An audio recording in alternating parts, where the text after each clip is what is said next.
You can win. જીત તમારી. ટોચના સફળ વ્યક્તિઓ માટે એક પગનું આગળ વધવાનું સાધન. લેખક શિવ ખેડા. વિજેતાઓ કોઈ અલગ કામ નથી કરતા, તેઓ દરેક કામ અલગ રીતે કરતા હોય છે. નિત્ય જ્ઞાન ઓડિયોઝ. પ્રકરણ 1. મહત્વ દ્રષ્ટિકોણનું.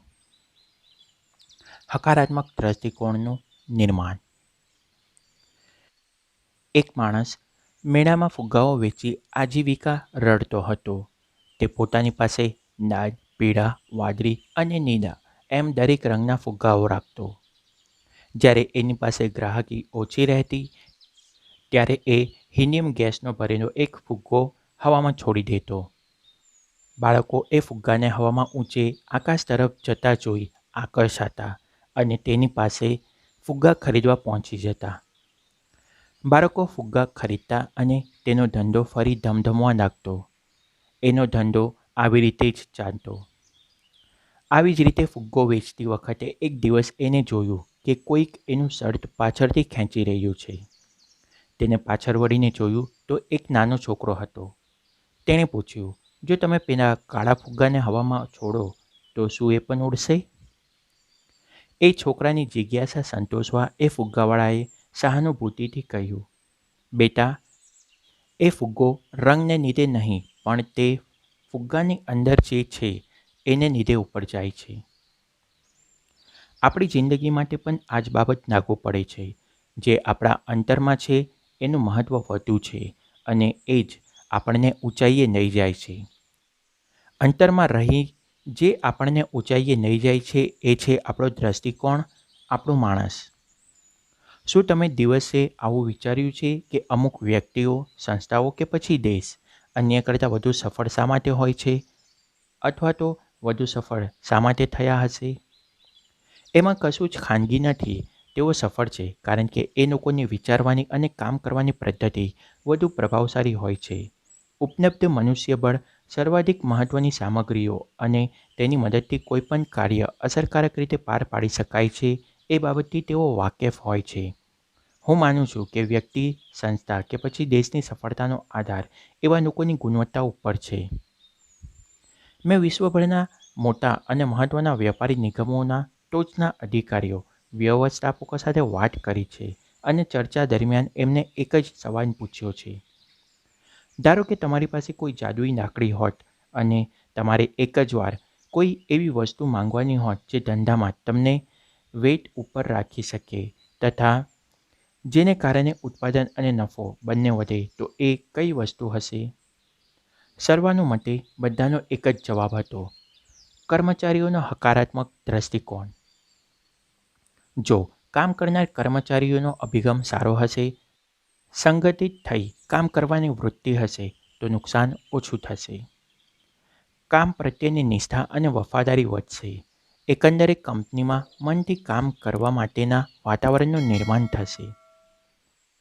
હાર્વર્ડ વિશ્વવિદ્યાપીઠના વિલિયમ જેમ્સે કહ્યું છે, મારી પેઢીના લોકોનો સૌથી મહાન આવિષ્કાર એ છે કે પોતાનો દ્રષ્ટિકોણ અને વિચારસરણી બદલીને દરેક માનવ પોતાનું જીવન બદલી શકે. અનુભવ કહે છે કે માનવીય સાધનો જ કોઈપણ ધંધા માટેની અમૂલ્ય મૂડી છે. એ અમૂલ્ય છે પણ કમનસીબે એનો દુરુપયોગ પણ થાય છે. આ જ સંપત્તિને સર્વાધિક પ્રમાણમાં તુચ્છ અથવા નિરુપયોગી ગણવામાં આવે છે. હકીકતમાં આપણા માણસો જ આખરે ખરેખર સંપત્તિ છે. પણ ક્યારેક એ આપણી સૌથી મોટી જવાબદારી પણ બની શકે છે. ગુણ સંપન્નતાની કસોટી. ગ્રાહકોની સેવા, વેપાર કુશળતા અને વ્યૂહાત્મક યોજના વગેરે અને શિક્ષણ શિબિરોનો અનુભવ મેળવ્યા પછી હું એ અનુમાન પર પહોંચ્યો છું કે આ બધા જરૂરી કાર્યક્રમો છે, પણ એક મહત્ત્વનો પડકાર સાથેના જે યોગ્ય અને મજબૂત પાયા વિના કારગત નીવડતા નથી. યોગ્ય પાયો છે ઉત્તમ ગુણ ધરાવતા લોકો. ઉત્તમ ગુણ સંપન્નતાની કસોટીમાં સફળ નીવડેલા લોકો એટલે કોણ? એ લોકો જે ચરિત્ર, નીતિમત્તા, ગરિમા અને હકારાત્મક વલણ દ્રષ્ટિકોણ ધરાવતા હોય. અહીં ગેરસમજ ન કરતા અન્ય બધા કાર્યક્રમો મહત્ત્વના હોય છે. જો તેનો પાયો મજબૂત હોય તો યશ મળશે જ. આ પાયો એટલે ગુણ સંપન્નતાની કસોટીમાંથી પાર ઉતરનાર ઉત્તમ ગુણ ધરાવતા લોકો. જેમ કે કેટલીક ગ્રાહક સેવા શિબિરમાં પ્લીઝ, થેન્ક યુ જેવા મીઠા મીઠા શબ્દો હસતા હસતા બોલવા, હસ્તધૂનન જેવા શિષ્ટાચારનો કાળજીપૂર્વક ઉપયોગ વગેરે બાબતો ઉપર ભાર મૂકવામાં આવે છે. પણ ખોટું સ્મિત ક્યાં સુધી? તે વ્યક્તિના મનમાં ગ્રાહક માટે જરાય સેવાભાવ ન હોય તો? સિવાય આવું ખોટું ઉપરછલ્લું સ્મિત લોકો તરત જ ઓળખી જતા હોય છે. તેનું છીછરું પ્રદર્શન નિરુપયોગી બને છે. કહેવાનું તાત્પર્ય માત્ર એટલું જ છે કે હંમેશા વર્તનમાં પ્રાણ હોવા જોઈએ, નહીં કે પ્રાણ વગરનું વર્તન. એનો અર્થ એ નથી કે પ્લીઝ અને થેન્ક યુ જેવા સૌજન્ય દર્શક શબ્દો કે પ્રસન્ન મુખ મુદ્રા જરૂરી નથી. આ બાબતો જરૂરી જ છે, પણ અંતઃકરણમાં ખરો સેવાભાવ હોય તો આ બાહ્ય બાબત આપોઆપ આવે છે. તે કુદરતી રીતે કરવી પડતી નથી. જાણીતા ફ્રેન્ચ ફિલસૂફ બેન્સ પાઝકર પાસે આવીને એક વ્યક્તિએ કહ્યું, જો મારી પાસે તમારા જેવી વિચારશક્તિ હોત તો હું વધુ સારો માણસ બની શક્યો હોત. પાઝકરે જવાબમાં કહ્યું, તમે એક સારી વ્યક્તિ બનવાનો પ્રયત્ન કરો, મારા જેવી વિચારશક્તિ તમારામાં આપોઆપ આવી જશે. કેલગેરી ટાવર્સની ઊંચાઈ 190.8 મીટર છે. આ ટાવરનું કુલ વજન 10,884 ટન છે, જેમાં લગભગ 60% એટલે કે 6,349 ટન ભાગ જમીનની અંદર છે. આનો અર્થ કે ઇમારત જેટલી મોટી હોય તેનો પાયો તેટલો જ મજબૂત હોવો જોઈએ. મજબૂત ઇમારત માટે જેમ પાયો મજબૂત જોઈએ તે જ પ્રમાણે સફળ થવા માટે પણ મજબૂત પાયાની અત્યંત આવશ્યકતા હોય છે. આ પાયો એટલે આપણો દ્રષ્ટિકોણ, આપણી મનોવૃત્તિ. તમારી સફળતામાં સૌથી મોટો ફાળો છે તમારા દ્રષ્ટિકોણનો. હાર્વર્ડ વિદ્યાપીઠમાં એક અધ્યયનના પ્રમાણે એક વ્યક્તિને જ્યારે નોકરી મળે છે ત્યારે 85% હિસ્સો એ વ્યક્તિના દ્રષ્ટિકોણનો, જ્યારે 50% હિસ્સો એ વ્યક્તિની હોશિયારી અને તે વ્યક્તિમાં સામાન્ય જ્ઞાનનો હોય છે. આશ્ચર્યજનક બાબતો તો એ છે કે શૈક્ષણિક ક્ષેત્રના 100% નાણાંનો ખર્ચ સામાન્ય જ્ઞાન માટેની હકીકતો અને આંકડાવારી શીખવવામાં થાય છે, પરંતુ કોઈપણ વ્યક્તિની કારકિર્દીને સફળ બનાવવામાં એનો ફાળો માત્ર 15% જ છે. આ પુસ્તક સફળતાના એ 85% વિશેનું છે. દ્રષ્ટિકોણ એ ગુજરાતી ભાષાનો બહુ મહત્વનો શબ્દ છે. એ વ્યક્તિગત હોય કે વ્યવસાયિક, જીવનમાં દરેકે દરેક પાસાને લાગુ પડે છે. શું કોઈ પણ અધિકારી યોગ્ય દ્રષ્ટિકોણ વગર સારો અધિકારી બની શકે ખરો? શું કોઈ પણ વિદ્યાર્થી યોગ્ય દ્રષ્ટિકોણ વગર પોતાની ભૂમિકા સારી રીતે નિભાવી શકે ખરો? નિશ્ચિતપણે નહીં જ. તમે પસંદ કરેલા ક્ષેત્ર ભલે ગમે તે હોય, પણ સફળતાનો પાયો તો એક જ છે, તમારો દ્રષ્ટિકોણ. સફળતા અને નિશ્ચિત ધ્યેયો પ્રાપ્તિ માટે દ્રષ્ટિકોણનું આટલું મહત્વ હોય તો શું તમારે તમારો દ્રષ્ટિકોણ ચકાસવો ન જોઈએ? ધ્યેય પ્રાપ્તિમાં તમારા દ્રષ્ટિકોણનો કેવો પ્રભાવ પડે છે એની તપાસ કરો. હીરાની ખાણ. આફ્રિકામાં એક સુખી અને સંતોષી ખેડૂત હતો. એ સુખી હતો કારણ કે એ સંતોષી હતો. એ સંતોષી હતો કારણ કે એ સુખી હતો. એક દિવસ એક વિદ્વાન વ્યક્તિ ખેડૂત પાસે આવીને અને વાતાવરણમાં એ ખેડૂતને હીરાના સૌંદર્ય અને હીરાની શક્તિ તથા પ્રભાવ વિશે વાત કરી. એ વિદ્વાન વ્યક્તિએ કહ્યું, જો તમારી પાસે તમારા અંગૂઠા જેટલો મોટો હીરો હોત તો તમારી પાસે તમારું પોતાનું આખું એક શહેર હોત. જો તમારી પાસે તમારી મુઠ્ઠી જેટલો મોટો હીરો હોત તો શક્ય છે તમે તમારા પોતાના દેશના માલિક હોત. એટલું કહી એ વિદ્વાન વ્યક્તિ ચાલી ગઈ. એ રાતે ખેડૂત સૂઈ ન શક્યો. એ દુઃખી થયો અને બેચેની અનુભવવા લાગ્યો. બીજા દિવસે સવારે એ પોતાનું ખેતર વેચી પોતાના પરિવારની જરૂરિયાતો પૂરી કરી હીરાની શોધમાં નીકળી પડ્યો. એ આખું આફ્રિકા ફર્યો પણ એને હીરા ન મળ્યા. એ આખું યુરોપ ફર્યો પણ એને હીરા ન જડ્યા. જ્યારે તે સ્પેન પહોંચ્યો ત્યારે માનસિક, શારીરિક અને આર્થિક રીતે ભાંગી પડ્યો હતો. તે એટલો બધો હતાશ થઈ ગયો હતો કે તેને બાર્સિલોના નદીમાં જંપનાવી આત્મહત્યા કરી દીધી. અહીં આફ્રિકામાં જે વ્યક્તિએ એનું ખેતર ખરીદ્યું હતું તે એ ખેતરમાંથી વહી રહેલા ઝરણામાંથી ઊંટોને પાણી પીવડાવી રહ્યો હતો. ઝરણાની સામે બાજુએ સવારના સૂર્યના કિરણ એક પથ્થર ઉપર પડતા એ પથ્થર ઇન્દ્રધનુષના 7 રંગોની જેમ ઝળહળી ઉઠ્યો. ઘરની શોભા વધશે એમ સમજી તેણે એ પથ્થર લઈ લીધો અને એ પોતાના ઘરે લઈને આવ્યો. એ જ દિવસે બપોરે યોગાનો યોગ પેલી વિદ્વાન વ્યક્તિ ફરી ત્યાં આવી. ત્યાં એ ચમકી રહેલ પથ્થરને જોઈ તેણે પૂછ્યું, શું હાફિઝ પાછો આવી ગયો? ખેતરના નવા માલિકે કહ્યું, ના, તમે એના વિશે શા માટે પૂછો છો? જવાબમાં પેલી વિદ્વાન વ્યક્તિએ કહ્યું, સામે રાખેલો પથ્થર હીરો છે, જે મેં જોતા વેંત જ પારખી લીધો છે, કારણ કે એક નજરે હીરો પારખી લેવાની મારામાં આવડત છે. ઘરના માલિકે કહ્યું, એ કેવી રીતે શક્ય છે? એ એક પથ્થર છે જે મને ઝરણા પાસેથી મળ્યો છે. આવો, હું તમને દેખાડું. ત્યાં એવા ઘણા પથ્થર પડ્યા છે. બંને જણા ત્યાં ગયા અને નમૂના રૂપે ત્યાંના થોડા પથ્થરો લઈ પૃથ્થકરણ માટે મોકલાવી આપ્યા. હકીકતમાં એ પથ્થરો હીરા જ હતા. ત્યારે બંનેને જાણ થઈ કે એકરોમાં ફેલાયેલું એ ખેતર હીરાઓથી જ ભરેલું છે. આ આખી વાર્તાનો સાર શું છે? મારા મત મુજબ આ કથામાંથી 5 બાબતો શીખી શકાય. 1. જ્યારે આપણો દ્રષ્ટિકોણ યોગ્ય હોય અને સાચો હોય ત્યારે હીરા માણેક કરતાં પણ મૂલ્યવાન વસ્તુ તક છે. એટલે કે તક હાથ વંટેમાં જ હોય છે, ક્યાંય શોધવા નથી જવી પડતી. આપણને માત્ર તેને ઓળખતા આવડવું જોઈએ. 2. પારકે ભાણે દાડો મોટો જ લાગે, એટલે કે દૂરના ડુંગર રળિયામણા જ લાગે. 3. આપણને જેમ બીજાની પરિસ્થિતિ સારી લાગે છે તે પ્રમાણે બીજાને પણ આપણી પરિસ્થિતિ સારી જ લાગતી હશે. પરિસ્થિતિની અદલાબદલી કરવા માટે તેઓ હંમેશા તૈયાર જ હોય છે. 4. જ્યારે તક દરવાજે ટકોરા મારે છે ત્યારે ન ઓળખી શકનાર લોકો ટકોરાના અવાજ ઘોંઘાટમાં દબાઈ રહ્યો હોવાની ફરિયાદ કરે છે, અથવા તો એ ટકોરાના અવાજને જ ઘોંઘાટ તરીકે અનુભવે છે. 5. એક જ તક ક્યારેય બીજી વાર નથી મળતી. મળનારી આગળની તક વધુ સારી પણ હોઈ શકે અને ખરાબ પણ તે પહેલાં જેવી તો કદાપી ન હોઈ શકે. માટે જ યોગ્ય સમયે યોગ્ય નિર્ણય લેવાનું જ મહત્ત્વ છે. ડેવિડ અને ગોલિયાત. તમને ડેવિડ અને ગોલિયાતની એક વાર્તા કહું. એક રાક્ષસ હતો જે ગામના બાળકોને અને લોકોને ખૂબ બીવડાવતો અને હેરાન કરતો.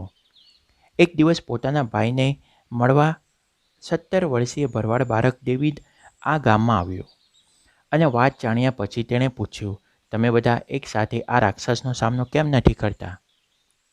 બધા ભાઈઓ ગભરાઈ ગયા હતા. એમને કહ્યું, તું જોતો નથી એ કેટલો વિકરાળ છે, એને એમ કેવી રીતે મારી શકાય? ડેવિડે કહ્યું, ના, એને તમે ન મારી શકો એટલે એ વિકરાળ નથી. હકીકતમાં એ એટલો બધો વિકરાળ છે કે તેને મારવા માટે આપણે કરેલો વાર કદી ખાલી જશે જ નહીં. પછી શું થયું હશે એની કલ્પના તો તમે કરી જ શકો છો. બુરાઈનો અંત નિશ્ચિત અને ધર્મનો વિજય પણ નિશ્ચિત જ હોય છે. ડેવિડે રાક્ષસને ગોફન વડે માર્યો. જાણવાનું માત્ર એ કે ગામવાસીઓએ હેરાન કરતા રાક્ષસ તો એ જ હતો, પણ ડેવિડનો દ્રષ્ટિકોણ અલગ હતો. દુઃખ અને અડચણોનો સામનો કેવી રીતે કરવો એ આપણા દ્રષ્ટિકોણ પર નિર્ભર કરે છે. હકારાત્મક વિચારસરણી ધરાવનારાઓ માટે મળેલો પરાજય અથવા અપસય સફળતાની સીડીના પ્રથમ પગથિયા સમાન હોય છે, જ્યારે નકારાત્મક વિચારધારાવાળા લોકો માટે આ પરાજય એક અંતરાય સમાન છે. શ્રેષ્ઠ અને પ્રભાવશાળી સંસ્થાઓનું મૂલ્યાંકન વેતન ભથ્થા અને કામકાજની પરિસ્થિતિથી નથી આંકાતું, પણ એનું પરિણામ છે કર્મચારીઓ એકબીજા પ્રત્યેની ભાવના, એકબીજા પ્રત્યેનો દ્રષ્ટિકોણ અને એકબીજા સાથેના સંબંધ. જ્યારે કોઈ કર્મચારી કહે, હું એ નહીં કરી શકું, તો તેનો 2 અર્થ થાય. એક અર્થ એ થાય કે કામ કેવી રીતે કરવું તેની ખરેખર એને જાણ નથી, અને બીજો અર્થ એ થાય કે તે એ કામ કરવા જ ઈચ્છુક નથી. એ કામ કેવી રીતે કરવું એ ખરેખર જો તે ન જાણતો હોય તો એ પ્રશિક્ષણનો મુદ્દો છે. પરંતુ જો એમ કહેતો હોય કે એ કામ કરવા જ નથી માંગતો તો એ એના દ્રષ્ટિકોણનો માનસનો મુદ્દો છે. એ કોઈની પરવા નથી કરતો અથવા એની માટે પોતાની ગરિમાનો પ્રશ્ન છે. તે એમ માને છે કે એને એ ન કરવું જોઈએ. એક પવિત્ર પદ્ધતિ. સંપૂર્ણતાનો અભિગમ. હું વ્યક્તિગત રીતે પવિત્ર પદ્ધતિ સંપૂર્ણતાના અભિગમમાં વિશ્વાસ રાખું છું. આપણે માત્ર હાથ અને પગ, આંખ અને કાન, હૃદય અને મગજ જ નથી, સંપૂર્ણ મનુષ્ય છીએ. એક સંપૂર્ણ માનવ કામ ઉપર જાય છે અને એક સંપૂર્ણ માનવ જ ઘરે પાછો ફરે છે. આપણે કૌટુંબિક સમસ્યાઓ કામના સ્થળે નહીં જઈએ છીએ અને કામકાજની સમસ્યાઓ ઘરે નહીં આવીએ છીએ. આપણે કૌટુંબિક સમસ્યાઓને કામ ધંધે નહીં જઈએ તો શું થાય? આપણી માનસિક તાણ વધે અને ઉત્પાદન ક્ષમતા ઘટે. એ જ પ્રમાણે કામકાજની સમસ્યાઓ તમારા કુટુંબને જ નહીં પરંતુ જીવનના દરેકે દરેક ક્ષેત્ર ઉપર અસર કરે છે. વૈયક્તિક, વ્યવસાયિક અને સામાજિક એમ દરેકે દરેક પાસા એકબીજા ઉપર પ્રભાવ પાડતા રહે છે. આપણો દ્રષ્ટિકોણ નક્કી કરતા પરિબળો. શું આપણે કોઈ ચોક્કસ અભિગમ સાથે જ જન્મ લઈએ છીએ કે પરિપક્વ થતાં થતાં એ આપણામાં વિકસાવીએ છીએ? એવા કયા પરિબળો છે જે આપણા અભિગમને આકાર આપે છે? આપણી આસપાસની પરિસ્થિતિને કારણે જો જીવન પ્રત્યેનો આપણો દ્રષ્ટિકોણ નકારાત્મક બની ગયો હોય તો શું આપણે એ બદલી શકીશું? આપણા મોટાભાગનો દ્રષ્ટિકોણ જીવનના પ્રારંભિક વર્ષોમાં જ આકાર પામે છે. મુખ્યત્વે 3 પરિબળ છે જે આપણા અભિગમને જ નક્કી કરે છે. 1. વાતાવરણ. 2. અનુભવ. 3. શિક્ષણ. આપણા અભિગમ માટે કારણભૂત ઉપર વર્ણવેલા દરેકે દરેક પરિબળનું ચાલો સ્વતંત્રપણે મૂલ્યાંકન કરીએ. 1. વાતાવરણ. વાતાવરણ નીચેના લિખિત કારણોસર સર્જાય છે. ઘર. હકારાત્મક અથવા નકારાત્મક પ્રભાવ. શાળા. સમવયસ્ક મિત્રોનો પ્રભાવ. કામકાજ. સહાયકો અથવા વધુ પડતા ચીકણા ઉપરીઓ. માધ્યમ. ટેલિવિઝન, દ્રશ્ય શ્રાવ્ય માધ્યમ, સમાચારો, સામયિકો, રેડિયો, ચલચિત્રો. સાંસ્કૃતિક પૃષ્ઠભૂમિ. ધાર્મિક પૃષ્ઠભૂમિ, પરંપરા અને માન્યતાઓ. સામાજિક પરિસ્થિતિ. રાજકીય પરિસ્થિતિ. ઉપર વર્ણવેલા તમામ પરિસ્થિતિઓ એક સંસ્કૃતિનું નિર્માણ કરે છે.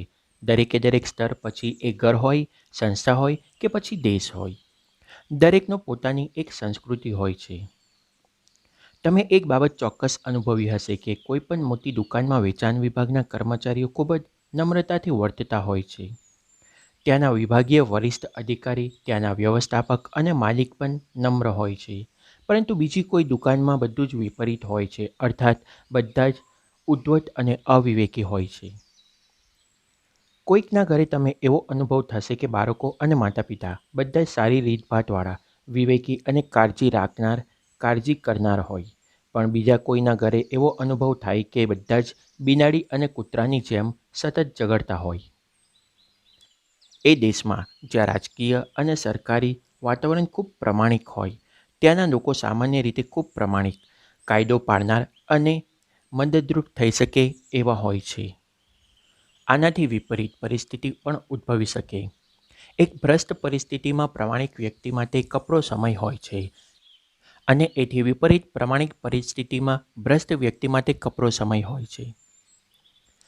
હકારાત્મક પરિસ્થિતિઓમાં સાધારણ કાર્યકર્તાની નીપજ વધે છે, જ્યારે નકારાત્મક પરિસ્થિતિઓમાં શ્રેષ્ઠ કાર્યકર્તાની ઉત્પાદન ક્ષમતા પણ ઘટે છે. સંસ્કાર સંસ્કૃતિ એ વારસાગત છે.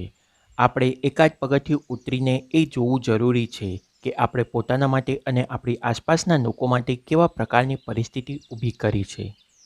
નકારાત્મક પરિસ્થિતિઓમાં હકારાત્મક વ્યવહારની અપેક્ષા રાખવી એ રણમાં મૃગજળ શોધવા સમાન છે.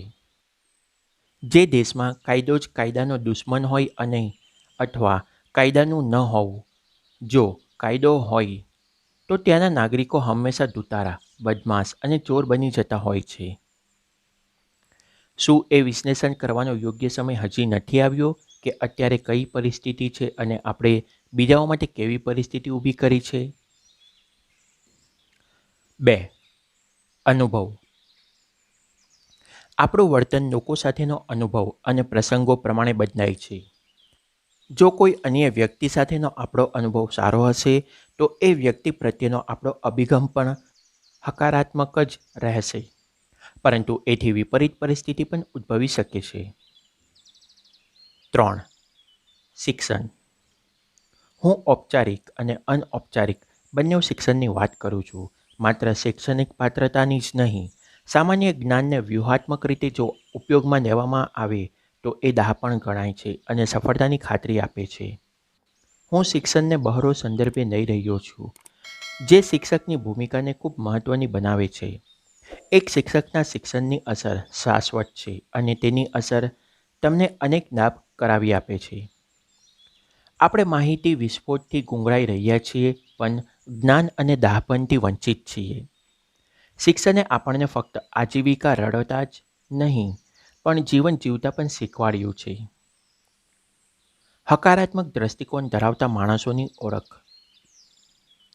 જેમ માંદગી ન હોવાનો અર્થ તંદુરસ્તી સારી જ હોય એવો થતો નથી, તેમ નકારાત્મક દ્રષ્ટિકોણ ન હોવાનો અર્થ એવો કદાપી નથી કે વ્યક્તિ હકારાત્મક વલણ ધરાવતી હોય. હકારાત્મક વલણ ધરાવનારાનું વ્યક્તિત્વ અમુક ચોક્કસ ગુણોને કારણે ઓળખાઈ જતું હોય છે. તેઓ માયાળુ, મક્કમ, ધીર ગંભીર અને નમ્ર હોય છે. આવા ગુણો ધરાવતી વ્યક્તિ પોતે ખૂબ આશાવાદી હોય છે. પોતાના આત્મવિશ્વાસ અને બીજા પ્રત્યેના વિશ્વાસને કારણે તેઓ હંમેશા સારા અને હકારાત્મક પરિણામોની આશા રાખતા હોય છે. હકારાત્મક દ્રષ્ટિકોણ ધરાવતી વ્યક્તિ એટલે જાણે બારમાસી ફળ. તે સૌના મનમાં વસી જાય છે. બધાને એમનો સાથ સહવાસ ગમતો હોય છે. હકારાત્મક દ્રષ્ટિકોણના ફાયદા. આ ફાયદાઓ સાહજિક રીતે જ નજરમાં આવે એવો હોય છે, પણ તે જેટલું સહેલાઈથી નજરમાં આવે છે એટલી જ સહેલાઈથી નજર ચૂક થવાની શક્યતાઓ પણ રહેલી છે. હકારાત્મક દ્રષ્ટિકોણના ફાયદા આ રહ્યા.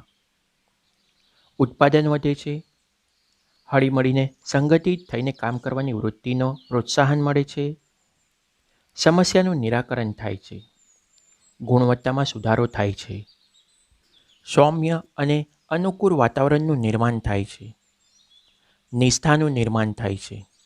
નફો વધે છે. માલિકો, કર્મચારીઓ અને ગ્રાહકો વચ્ચેના સંબંધો વિકસે એ માટે પ્રેરણા મળે છે. માનસિક તાણ ઘટે છે. વ્યક્તિને સમાજ પ્રત્યેની તેની ફરજો અને નૈતિક મૂલ્યનું ભાન કરાવે છે, જેથી સમાજની સાથે સાથે દેશ માટે પણ ઉપયોગી થાય. વ્યક્તિત્વને પ્રફુલ્લિત રાખે છે. નકારાત્મક દ્રષ્ટિકોણના પરિણામો. આપણું જીવન કંટાળા અને અનેક અડચણોથી ભરેલું હોય તો છે જ. એમાં પણ આપણો નકારાત્મક દ્રષ્ટિકોણ આપણા જ માર્ગમાં આડખીનીરૂપ બને છે. જીવનને વધુ મુશ્કેલ બનાવે છે. નકારાત્મક દ્રષ્ટિકોણવાળી વ્યક્તિને એના માટે મૈત્રી જાળવવી, નોકરી ટકાવવી, સંબંધો અને એમાં પણ ખાસ કરીને વૈવાહિક સંબંધોની માવજત કરવી ખૂબ જ મુશ્કેલ હોય છે. નકારાત્મક દ્રષ્ટિકોણને કારણે એમને આટલું તો ભોગવવું જ પડે છે. કડવાશ, મનદુખ, હેતુ વગરનું જીવન, માંદગી, પોતાને માટે અને અન્યોને માટે માનસિક તાણ. આવી વ્યક્તિઓ ઘરમાં અને કામના સ્થળે નકારાત્મક વાતાવરણનું નિર્માણ કરે છે અને સમાજ માટે તેઓ એક બોજરૂપ બને છે. એમના આવા નકારાત્મક દ્રષ્ટિકોણની અસર માત્ર આસપાસના લોકો ઉપર જ નથી પડતી, ભવિષ્યની પેઢી માટે પણ નુકસાનકર્તા સાબિત થાય છે. આપણા નકારાત્મક દ્રષ્ટિકોણ વિશે જાણ થયા પછી પણ આપણે બદલાતા કેમ નથી? માનવ પોતાના સહજ સ્વભાવ મુજબ જીવનમાં થઈ રહેલા ફેરફારોને સ્વીકારી શકતો નથી. ફેરફાર સામાન્ય રીતે માનવીને અસ્વસ્થ કરી દે છે. ફેરફારનું પરિણામ હકારાત્મક હોય કે નકારાત્મક, એ ફેરફાર તણાવપૂર્ણ જરૂર હોય છે. ઘણીવાર એવું બને કે આપણે આપણા નકારાત્મક વલણથી એવા ટેવાઈ જતા હોઈએ છીએ કે જો ફેરફાર હકારાત્મક પરિણામ લાવનાર હોય તો પણ એ આપણે સ્વીકારી શકતા નથી. આપણે આપણી નકારાત્મક દ્રષ્ટિકોણને જ વળગી રહીએ છીએ. ચાર્લ્સ ડિક્સને એક એવા કેદી વિશે લખ્યું છે જેણે જિંદગીના ઘણા બધા વર્ષો કાર કોટડીમાં વિતાવ્યા. સજા પૂરી થયા પછી એને આઝાદી મળી. એને કાર કોટડીમાંથી બહાર ઉજળા વિશ્વમાં લાવવામાં આવ્યો. આઝાદીને માનવાને બદલે એ માણસ બેબાકો થઈ ગયો. મળેલી સ્વતંત્રતાને કારણે એ એટલો બધો અસ્વસ્થ થઈ ગયો કે એને પેલી કાર કોટડીમાં પૂરી દેવાની માંગણી કરી. મળેલી આઝાદી અને મોકળા મનથી વિશ્વને સ્વીકારવાને બદલે પોતાને પેલી કાર કોટડી, સાકર અને કોટડીના અંધારપાટ વગેરે ખૂબ સુરક્ષિત અને ત્યાંનો અનુભવ વધુ સુખદ લાગ્યો હતો. હકારાત્મક દ્રષ્ટિકોણ આત્મસાત કરવાનો ઉપાય. આપણી બાલ્ય અવસ્થામાં આપણે જે દ્રષ્ટિકોણ કેળવીએ છીએ એ જિંદગીના છેલ્લા શ્વાસ સુધી રહે છે. એ વાતમાં શંકાને સ્થાન નથી કે આપણી બાલ્ય અવસ્થા દરમિયાન જીવનના એ શરૂઆતના વર્ષમાં હકારાત્મક દ્રષ્ટિકોણ અપનાવવો માત્ર સહેલો જ નથી, યોગ્ય પણ છે. શું એનો અર્થ એમ થાય કે જાણે અજાણે આપણો દ્રષ્ટિકોણ નકારાત્મક વલણ તરફ ધડી રહ્યો હોય તે આપણે એમાંથી કદી બહાર નહીં આવી શકીએ? આપણે એને જ વળગી રહેવું પડે? એવું જરા પણ નથી. શું આપણે એ બદલી શકીએ છીએ? ચોક્કસ. શું એ સહેલું અને સરળ છે? ના, આપણે ધારીએ એટલું સહેલું નથી. હકારાત્મક દ્રષ્ટિકોણ કેવી રીતે કેળવવો અને કેવી રીતે એને જાળવવો? હકારાત્મક દ્રષ્ટિકોણ કેળવવા માટેના જરૂરી સિદ્ધાંતોની જાણ હોવી. હકારાત્મક દ્રષ્ટિકોણ અપનાવવાની ઈચ્છા જીવંત હોવી જોઈએ. આ સિદ્ધાંતોના અમલ માટે શિસ્તબદ્ધ અને નિષ્ઠાવાન બનો. એક સમજદાર વ્યક્તિ તરીકે આપણી આસપાસના વાતાવરણ, આપણા શિક્ષણ અને આપણા અનુભવો સિવાય આપણા કેળવાયેલા દ્રષ્ટિકોણ માટે કોણ જવાબદાર ગણી શકાય? ખરેખર તો આપણે પોતે જ એ માટે જવાબદાર છીએ. જીવનમાં ક્યારે ને ક્યારે તો આપણે એ જવાબદારી સ્વીકારવી જ પડશે. આપણે પોતાની જાતને દોષી માનવાને બદલે આપણે આપણી આસપાસના તમામ લોકો અને બની રહેલી ઘટનાઓ ઉપર દોષનો ટોપલો ઢોળી દેતા હોઈએ છીએ. રોજ સવારે ઉઠીને કયો દ્રષ્ટિકોણ અપનાવવો અને દિવસની શરૂઆત કેવી રીતે કરવી એ માત્ર આપણા ઉપર જ નિર્ભર છે. એક સમજદાર અને જવાબદાર વ્યક્તિ તરીકે આપણા વર્તન અને આપણા કાર્ય માટે આપણે ખુલ્લા હૃદયે, વિના સંકોચે તમામ જવાબદારી સ્વીકારવી જ રહી. નકારાત્મક દ્રષ્ટિકોણવાળી વ્યક્તિ પોતાની નિષ્ફળતાઓ માટેનું દોષારોપણ સમગ્ર વિશ્વ, તેના વડીલો, શિક્ષકો, જીવનસાથી તેમજ અર્થવ્યવસ્થા અને શાસન વ્યવસ્થા પર કરી પોતે નિર્દોષ હોવાનું સાબિત કરવા વ્યર્થ પ્રયત્ન કરતા હોય છે. આ માટે તમારે ભૂતકાળને ભૂલવો જ પડશે. ભૂતકાળને ભૂલોને ખંખેરીને મુખ્ય પ્રવાહમાં જોડાઈ જવું પડશે. આપણે દરેક સપનાઓને એકત્ર કરી એ પૂરા કરવા મક્કમ નિર્ધાર સાથે આગળ વધવું પડશે, જે સત્ય છે, પ્રમાણિક છે અને સારું છે તથા હકારાત્મક છે. એની સાથે આપણો દ્રષ્ટિકોણ પણ ધીરે ધીરે હકારાત્મક થઈ જશે. જો આપણને હકારાત્મક દ્રષ્ટિકોણ કેળવવો હોય અને જાળવવો હોય તો એની માવજત માટે આપણે નિમ્નલિખિત પગલાં લેવા જોઈએ. પગલું પહેલું, દ્રષ્ટિકોણનું કેન્દ્રબિંદુ બદલો અને હકારાત્મકતા તરફ ધરો. આપણે હકારાત્મકતાની શોધ માટે બાજ નજર કેળવવી જોઈએ. આપણે જીવનમાં હંમેશા હકારાત્મક અભિગમની ઝંખના કરવી જોઈએ. કોઈ એકાદી વ્યક્તિ અથવા ઘટનાઓમાં હંમેશા ત્રુટિઓ શોધવાને બદલે આપણે એમાં રહેલા સદ્ગુણોને પારખવાનો પ્રયત્ન કરવો જોઈએ. માનવ સહજ સ્વભાવમાં વણાઈ ગયેલા નકારાત્મક દ્રષ્ટિકોણને કારણે માત્ર ક્ષતિઓ અને દોષ શોધતા રહેવાની આપણને આદત પડી ગઈ છે. પરંતુ એના કારણે આપણે સિક્કાની ઉજ્જવળ બાજુ નથી જોઈ શકતા. નકારાત્મક દ્રષ્ટિકોણ ધરાવતી વ્યક્તિ સ્વર્ગમાં જાય તો તે ત્યાં પણ ભૂલ શોધવામાં વ્યસ્ત રહેશે.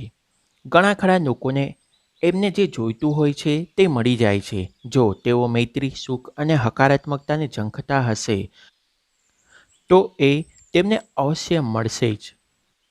એથી વિપરીત ઝઘડાળુ વ્યક્તિને ફારે હંમેશા કંકાસ અને મતભેદો જ આવે છે.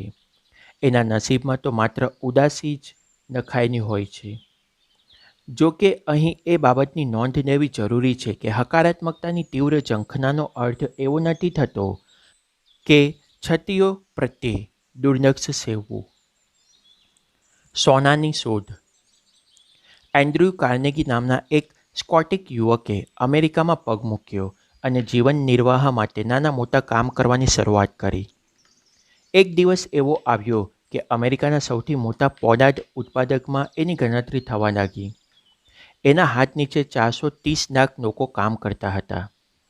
અમુક દાયકાઓ પહેલાં $1 મિલિયન એટલે કે 10 કરોડ રૂપિયા ખૂબ મોટી મૂડી ગણાતી. જો કે આજે પણ $1 મિલિયન એ કોઈ નાની સૂની રકમ નથી. કોઈકે કાર્નેગીને પૂછ્યું કે તમે લોકો સાથે કેવો વ્યવહાર કરો છો? એન્ડ્રુ કાર્નેગીએ જવાબ આપ્યો, લોકો સાથે વ્યવહાર કરવો એ સોનું શોધવા માટે ખોદકામ કરવા જેવું છે. 1 ગ્રામ સોનું મેળવવા માટે કંઈક કેટલાય ટન ધૂળના ઢગ ખસેડવા પડે છે.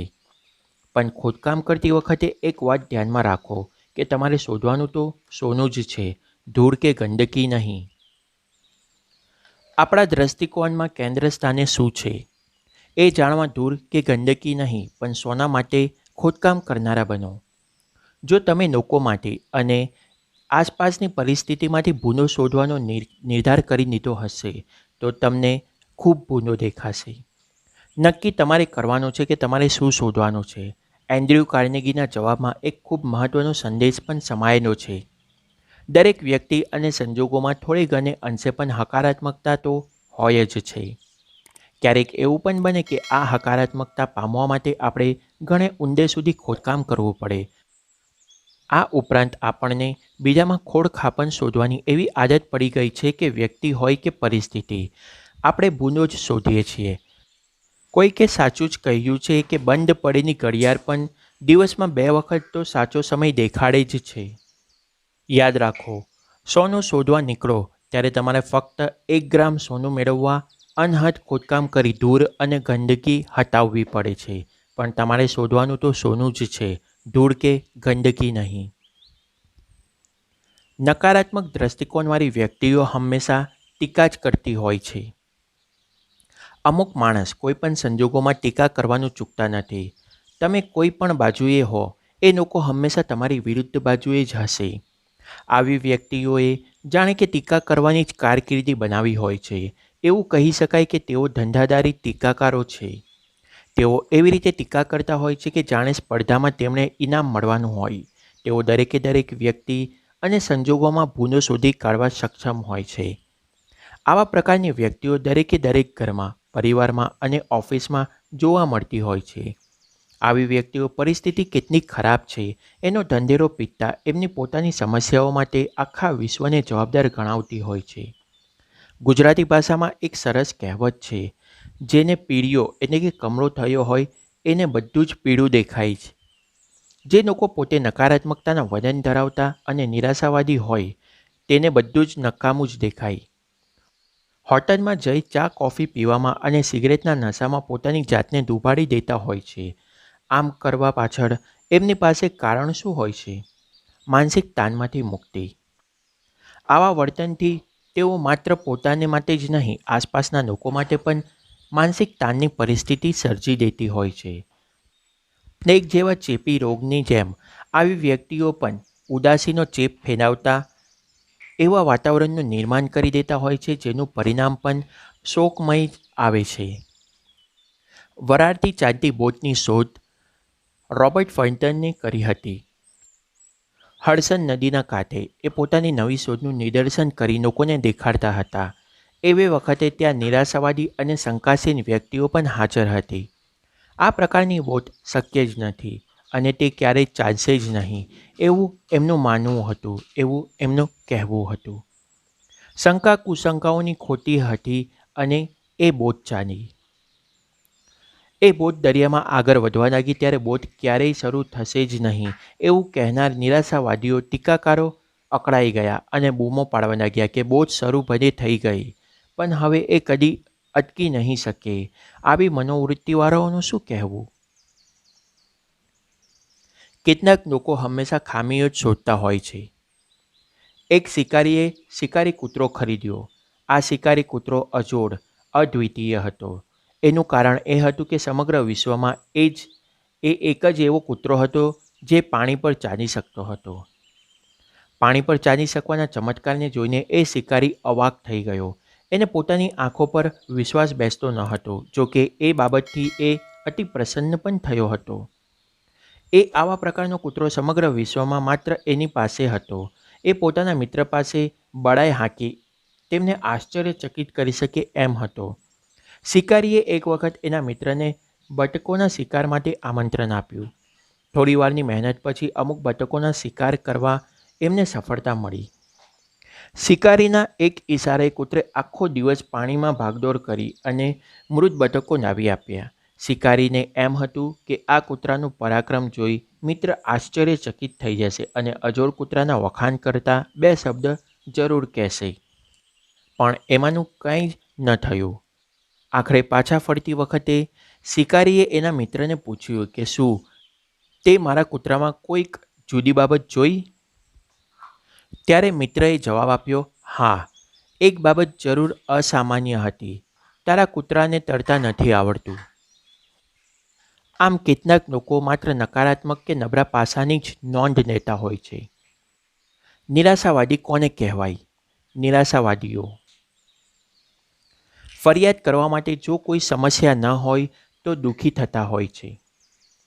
આનંદની પળોમાં પણ દુઃખી થતા હોય છે, એ ભયથી કે આવતીકાલે શું થશે.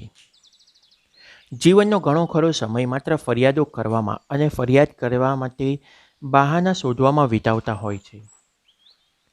કેટલું અંધારું છે એ જાણવા માટે દીવો પ્રગટાવતા હોય છે. જીવનના અરીસામાં હંમેશા તિરાડો શોધવાનો પ્રયત્ન કરતા હોય છે. બિછાનામાં સૂતા સૂતા જ ઘણા લોકોનું મૃત્યુ થયું હોવાની વાત સાંભળીને તેઓ બિછાના ઉપર સૂવાનું છોડી દેતા હોય છે. પોતાના ઉત્તમ સ્વાસ્થ્યને ભોગવી નથી શકતા કારણ કે એમના ભવિષ્યમાં થનારી સંભવિત માંદગીનો ભય લાગતો હોય છે. ભવિષ્યની પરિસ્થિતિ હજુ વધુ વણસશે એવું વિચારી હાલના સંજોગોને પણ નરક બનાવી દેતા હોય છે. આંબાની મીઠાશને બદલે કોટનીના કદને વધુ મહત્ત્વ આપતા હોય છે. મક્કમપણે માનતા હોય છે કે સૂર્ય માત્ર પડછાયાનું નિર્માણ કરવા માટે જ ઉગે છે. મળેલા આશીર્વાદને વિસરી જઈ માત્ર પોતાને પડેલી તકલીફોનો જ હિસાબ રાખતા હોય છે. કઠોર પરિશ્રમને કારણે ક્યારેક કોઈકનું નુકસાન નથી થતું એ જાણતા હોવા છતાં જોખમ શા માટે લેવું એવું તેઓ માનતા હોય છે. આશાવાદી કોને કહેવાય? આશાવાદી લોકોની સાચી ઓળખ તો આ રહી. મનને એટલું મક્કમ કરો કે ગમે તેવી ગોઝારી ઘટના પણ તમારી માનસિક શાંતિને છીનવી ન શકે. સંપર્કમાં આવનારી દરેક વ્યક્તિ સાથે તંદુરસ્તી, ખુશાલી અને સમૃદ્ધિ વિશે જ વાતચીત કરો. દરેક મિત્રોને એ વાતની પ્રતીતિ કરાવતા રહો કે એમનામાં પણ ઘણી બધી ખૂબીઓ છે. દરેક બાબતોની ઉજળી બાજુ જુઓ. હંમેશા શ્રેષ્ઠતાનો વિચાર કરો. શ્રેષ્ઠ પરિણામો મેળવવા માટે જ કામ કરો અને હંમેશા શ્રેષ્ઠતાને પામવાની જ અપેક્ષા રાખો. પોતાની સફળતા અને કીર્તિ માટે તમે જેટલા ઉત્સુક હોવ છો એટલી જ ઉત્સુકતા બીજાની સફળતા માટે પણ દેખાડો. ભૂતકાળની ભૂલોનું પુનરાવર્તન ન થાય એની ખાસ કાળજી લો, જેથી દરેક કાર્યોમાં જશ અને સફળતા મેળવી શકાય. સૌને આનંદથી મળો. સ્વયં સુધારણા અને સ્વયંના વિકાસ માટે એટલો બધો સમય આપો કે અન્યની ટીકા કરવા માટે સમય જ ન બચશે. દુનિયાવી ચિંતા તમને સ્પર્શે પણ નહીં એવી ક્ષમતા કેળવો અને શાંત ચિંતે ઉદ્દામ વિચારોની એવી માવજત કરો કે સંતાપ, રાગ, દ્વેષ વગેરેની તમારા પર છાયા પણ ન પડી શકે. બીજું પગલું, વિલંબતાળી પ્રત્યેક કાર્ય ત્વરાએ પૂરું કરવાની વૃત્તિ કેળવો. જીવનમાં ક્યારેય તો આપણે સૌએ આજનું કામ કાલ ઉપર તારવાનો પ્રયત્ન કર્યો જ હશે. મને ખબર છે, મેં એવો પ્રયત્ન કર્યો છે. જોકે પછી હું પછતાયો જ છું. આજનું કામ કાલ ઉપર તાળવાની વૃત્તિ નકારાત્મક અભિગમને જન્મ આપે છે. હકીકત એ છે કે ત્વરાએ કામ પતાવીને મુક્ત થવા કરતાં કામ ટાળવાની વૃત્તિ વધુ થાક આપે છે. કામ પૂરું થયા પછી ચિંતામુક્ત થવાથી આનંદ થાય છે તથા જુસ્સો પણ વધે છે. જ્યારે અડધા છોડેલા અથવા કાલ ઉપર તાળેલા કામની ચિંતા માણસને કોરી ખાય છે. નિકેશ ટાંકીમાંથી ધીમે ધીમે જેમ બધું પાણી ગળી જાય છે અને ટાંકી ખાલી થઈ જાય છે, એવી જ રીતે તાળેલા કામની ચિંતા પણ ધીમે ધીમે માણસની શક્તિ ખતમ કરી નાખે છે. જો તમારે હકારાત્મક દ્રષ્ટિકોણને માવજતથી ઉછેરવો હોય તો આળસ અને તામસી વૃત્તિઓને ત્યજી વર્તમાનમાં જીવવાની આદત કેળવવી પડશે. આજનું કામ કાલ ઉપર ટાળવાને બદલે વિલંબની વૃત્તિને દફનાવી પડશે. એ ચાંદની રાતમાં સૂતો, એને સોનેરી તડકાનો આનંદ માણ્યો, કાંઈક કરી છૂટવાની તમન્નામાં જિંદગી વિતાવી, આખરે હારીને સ્વીકારી લીધી મૃત્યુની શરણાગતિ. જેમ્સ એનબરી. જ્યારે હું મોટો થઈશ. આ તો એવી વાત થઈ કે નાનો છોકરો કહે છે કે મોટો થઈને હું આમ કરીશ, મોટો થઈને હું તેમ કરીશ તથા સુખી થઈશ. એ જ બાળક મોટો થયા પછી એવો નિર્ધાર કરે છે કે કોલેજનું શિક્ષણ પૂર્ણ થયા પછી સુખી થવા માટે હું આવું કરીશ અને તેવું કરીશ. કોલેજનું શિક્ષણ પૂરું થયા ત્યાં સુધીમાં એ એવી સમજણ કેળવી લે છે કે શિક્ષણ પૂરું થયા બાદ નોકરી મળ્યા પછી જ એ પોતાની કલ્પનાનું સુખ મેળવી શકશે. આમ પોતાની કલ્પનાના સુખની શોધમાં ભટકતો એ યુવાન નોકરી મળ્યા પછી એમ કહે છે, જ્યારે મારા લગ્ન થઈ જશે ત્યારે હું આમ કરીશ અને તેમ કરીશ, જેથી હું સુખી થઈ શકું. હવે લગ્ન પણ થઈ જાય છે ત્યારે એ એમ કહેવાનું શરૂ કરે છે કે જ્યારે મારા બાળકો પોતાનું શાળાનું શિક્ષણ પૂર્ણ કરી બહાર આવશે ત્યારે હું મારા ધાર્યા મુજબનું કાર્ય કરીને સૌને સુખી કરીશ. અને જ્યારે એના બાળકો એમનું શિક્ષણ પૂરું કરીને વાસ્તવિક દુનિયામાં પ્રવેશે છે ત્યારે એમ કહે છે કે હું જ્યારે નિવૃત્ત થઈશ ત્યારે મારું ધારેલું કામ કરીશ, જેથી બધાને સુખ મળે. જ્યારે એ નિવૃત્ત થાય છે ત્યારે એ અનુભવે છે કે એ માત્ર જોતો રહી ગયો, આયોજનો કર્યા કરતો રહ્યો અને આખું જીવન તો એના હાથમાંથી સરી ગયું. હું વિચાર કરું છું, આખી ઘટનાનું વિશ્લેષણ કરું છું. એવા ભારેખમ શબ્દોનો ઉપયોગ કરીને પણ અમુક લોકો આજનું કામ કાલ ઉપર ટાળી દેતા હોય છે. એ બાબતને 6 મહિના વીતી જાય છતાં કામ ન પતાવવાની બાબતે ખુલાસો તો એ જ હોય છે કે વિચારણા ચાલુ છે, વિશ્લેષણ ચાલુ છે. તેઓ એક બાબત નથી સમજી શકતા કે તેઓ વિશ્લેષણના લકવા નામની બીમારીના ભોગ બન્યા છે અને જિંદગીમાં કોઈ દિવસ સફળ થઈ શકવાના નથી. નાસરિયાપણાની ટેવ વાળી અમુક વ્યક્તિઓ એવી પણ હોય છે કે જે હંમેશા એમ જ કહેતી રહેતી હોય છે કે હું તૈયારીમાં છું. 1 મહિનો પસાર થઈ જાય કે 6 મહિના, એમની તૈયારી પૂરી થતી જ નથી. એક બાબત એમને સમજાતી નથી હોતી કે તેઓ ક્ષમાયાચના નામની બીમારીના ભોગ બન્યા છે. તેઓ હંમેશા બહાના કાઢતા હોય છે અને ક્ષમાયાચના કરતા હોય છે. જીવન એ નાટકની તાલીમ નથી. તમે ગમે તે ફિલોસોફીના અનુયાયી હોવ એથી કોઈ ફરક પડતો નથી. જીવનની આ રમતમાં ધ્યેય પામવા માટે આપણને ફક્ત એક જ દાવ મળે છે, જેમાં ઘણું બધું હોડમાં મુકાયેલું હોય છે. હકીકતમાં ભાવિ પેઢીનું ભવિષ્ય આપણે હોડમાં મૂક્યું હોય છે. અત્યારે શું સમય થયો હશે અને આપણે ક્યાં છીએ? ઉત્તર એક જ હોઈ શકે, આ ક્ષણે આપણે અહીં છીએ. આપણે હાલના સંજોગો સમજી આજની ક્ષણોનો સર્વાધિક ઉપયોગ કરી વર્તમાનને સાર્થક કરવો, એમાં જ શાણપણ છે. જો કે આ વાતનો અર્થ એ નથી થતો કે આપણે ભવિષ્યમાં કોઈ યોજના ઘડવી જ ન જોઈએ. જો આપણે આપણા વર્તમાનનો પૂર્ણ ઉપયોગ કરીએ તો એનો અર્થ એ છે કે ભવિષ્યની પેઢી માટે આપણે ઉત્તમ બીજનું આરોપણ કરી રહ્યા છીએ.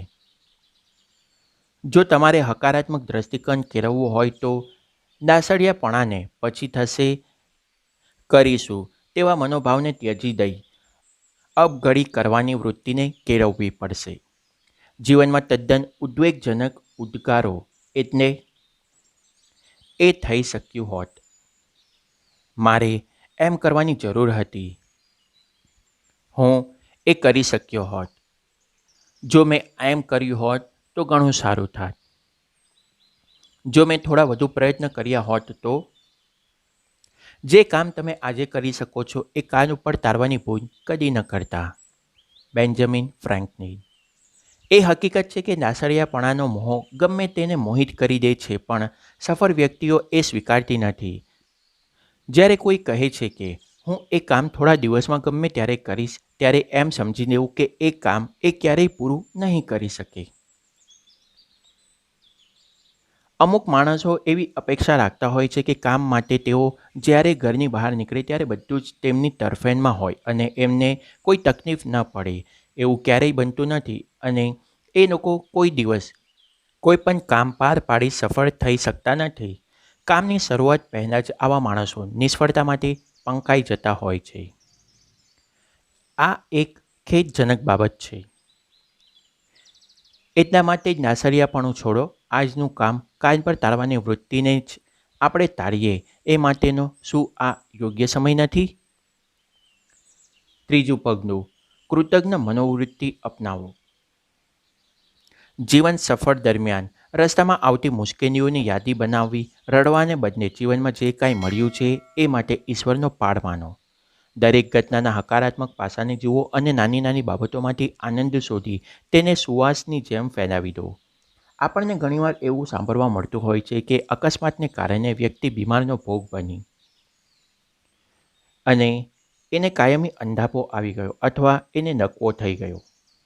આપણે તેને પ્રત્યે સહાનુભૂતિ દાખવીએ છીએ. એ વ્યક્તિને ભરપાઈ રૂપિયે લાખો રૂપિયા ધારો કે મળ્યા હોય તો પણ આપણામાંથી કેટલાય એ વ્યક્તિની જગ્યા લેવા તૈયાર થશે? કદાચ કોઈ નહીં, અથવા તો આંગળીને વેઢે ગણી શકાય એટલા જૂજ લોકો. આપણે આપણી પાસે જે નથી તેની ફરિયાદ કરવામાં એટલા વ્યસ્ત હોઈએ છીએ કે આપણી પાસે જે છે એ આપણને દેખાતું નથી. આપણે એ તરફ દુર્લક્ષ્ય સેવીએ છીએ. ખરી રીતે તો એવી ઘણી બધી બાબતો છે અને આપણી પાસે ઘણું બધું છે જે માટે આપણે ઈશ્વરનો આભાર માનવો જોઈએ, કૃતજ્ઞતા વ્યક્ત કરવી જોઈએ. મુશ્કેલી અને અડચણોની ગણતરીઓ ન કરતાં જે મળ્યું છે એ બદલ ઈશ્વરનો આભાર માનવો એ ખરું છે, પણ એનો અર્થ તદ્દન અસંતોષી થઈ જવું એવો ભાવ પણ નથી. જો તમે મારા કહેવાનો એવો અર્થ કરતા હોવ તો ખરો સંદેશો તમારા સુધી પહોંચાડવામાં મને મળેલી નિષ્ફળતા મારે સ્વીકારવી જ રહી અને તમે પણ સાંભળવામાં ભૂલ કરી એવું તમારે સ્વીકારવું પડે. શબ્દોનું સગવાડિયું અર્થઘટન કરવાની આદત અંગે સ્પષ્ટીકરણ કરવા હું તમારી સામે એક એવા ડૉક્ટરનું ઉદાહરણ રજૂ કરું છું જેને શરાબીઓની વચ્ચે ભાષણ દેવા માટે બોલાવવામાં આવ્યા હતા. એની પાસે 2 પ્યાલા હતા. એકમાં પાણી ભરેલું હતું અને બીજામાં માત્ર આલ્કોહોલ હતો. એમણે ચોખ્ખા પાણીના પ્યાલામાં અળસિયું છોડી દીધું. એ તરવા લાગ્યું અને ધીમે ધીમે ઉપર આવી ગયું. એમણે બીજું અળસિયું આલ્કોહોલ ભરેલા ગ્લાસમાં મૂક્યું. બધાની સામે એ અળસિયું તરફડીને મૃત્યુ પામ્યું. એ એવું સાબિત કરવા માંગતા હતા કે આલ્કોહોલ આપણા શરીરને અંદરથી કેવું ખોખલું બનાવી દે છે. એમણે લોકોને આ નિદર્શન માટે સાર પૂછ્યો ત્યારે એક વ્યક્તિએ જવાબ આપ્યો, જો તમે દારૂ પીશો તો પેટમાં કોઈ દિવસ જીવડા નહીં થાય. શું ડૉક્ટર સાહેબ ખરેખર એ જ સંદેશો લોકો સુધી પહોંચાડવા માંગતા હતા? નિશ્ચિતપણે ના. એ મનગમતું સાંભળી મનગમતા અર્થઘટન કરવાનો ઉત્તમ દાખલો છે.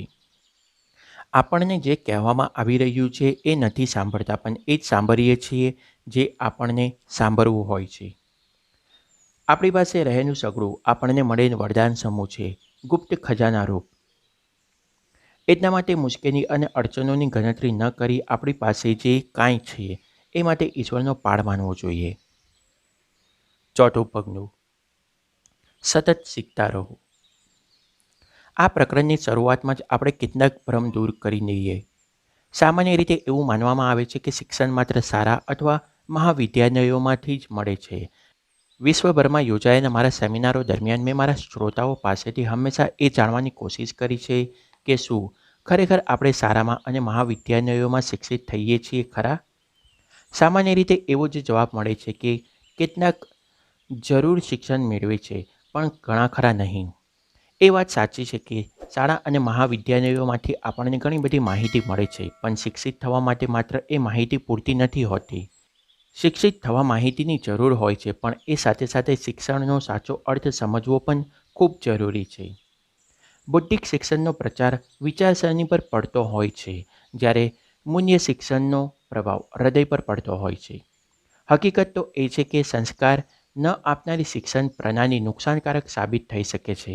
કાર્યાલય, ઘર અને સમાજમાં જો આપણે એક સ્વસ્થ અને સુસંસ્કૃત વાતાવરણનું નિર્માણ કરવું હોય તો નૈતિક નીતિમત્તાવાળા સૈદ્ધાંતિક શિક્ષણનો પાયો નાખવો અનિવાર્ય છે. પ્રામાણિકતા, અનુકંપા, ધૈર્ય, દ્રઢ નિશ્ચય અને જવાબદારી જેવા મૂળભૂત સંસ્કારોનું જે સિંચન કરે છે એ જ સાચું શિક્ષણ ગણાય અને એ શિક્ષણ એ શિક્ષણ મેળવવું ખૂબ જ જરૂરી છે. પાઠ્યપુસ્તકના ગોખણીય શિક્ષણ કરતાં આપણે મૂલ્ય શિક્ષણની વધુ જરૂર છે. હું એવું દ્રઢપણે માનું છું અને કહી શકું છું કે પાઠ્યપુસ્તકોનું ગોખણીયું જ્ઞાન મેળવી મોટી મોટી ઉપાધિઓ મેળવીની વ્યક્તિઓ એના કરતાં તો નૈતિક અને સૈદ્ધાંતિક મૂલ્યો તથા સંસ્કારો વિનાની વ્યક્તિ કરતાં જેમણે મૂલ્ય શિક્ષણ મેળવ્યું છે, સંસ્કારો જેની ગળથૂથીમાં છે, એવી વ્યક્તિ જીવનમાં સફળતાના શિખર સર કરવા વધુ સક્ષમ હોય છે. કોઈ પણ બાળક સર્વગુણ સંપન્ન થઈને જન્મ નથી લેતું.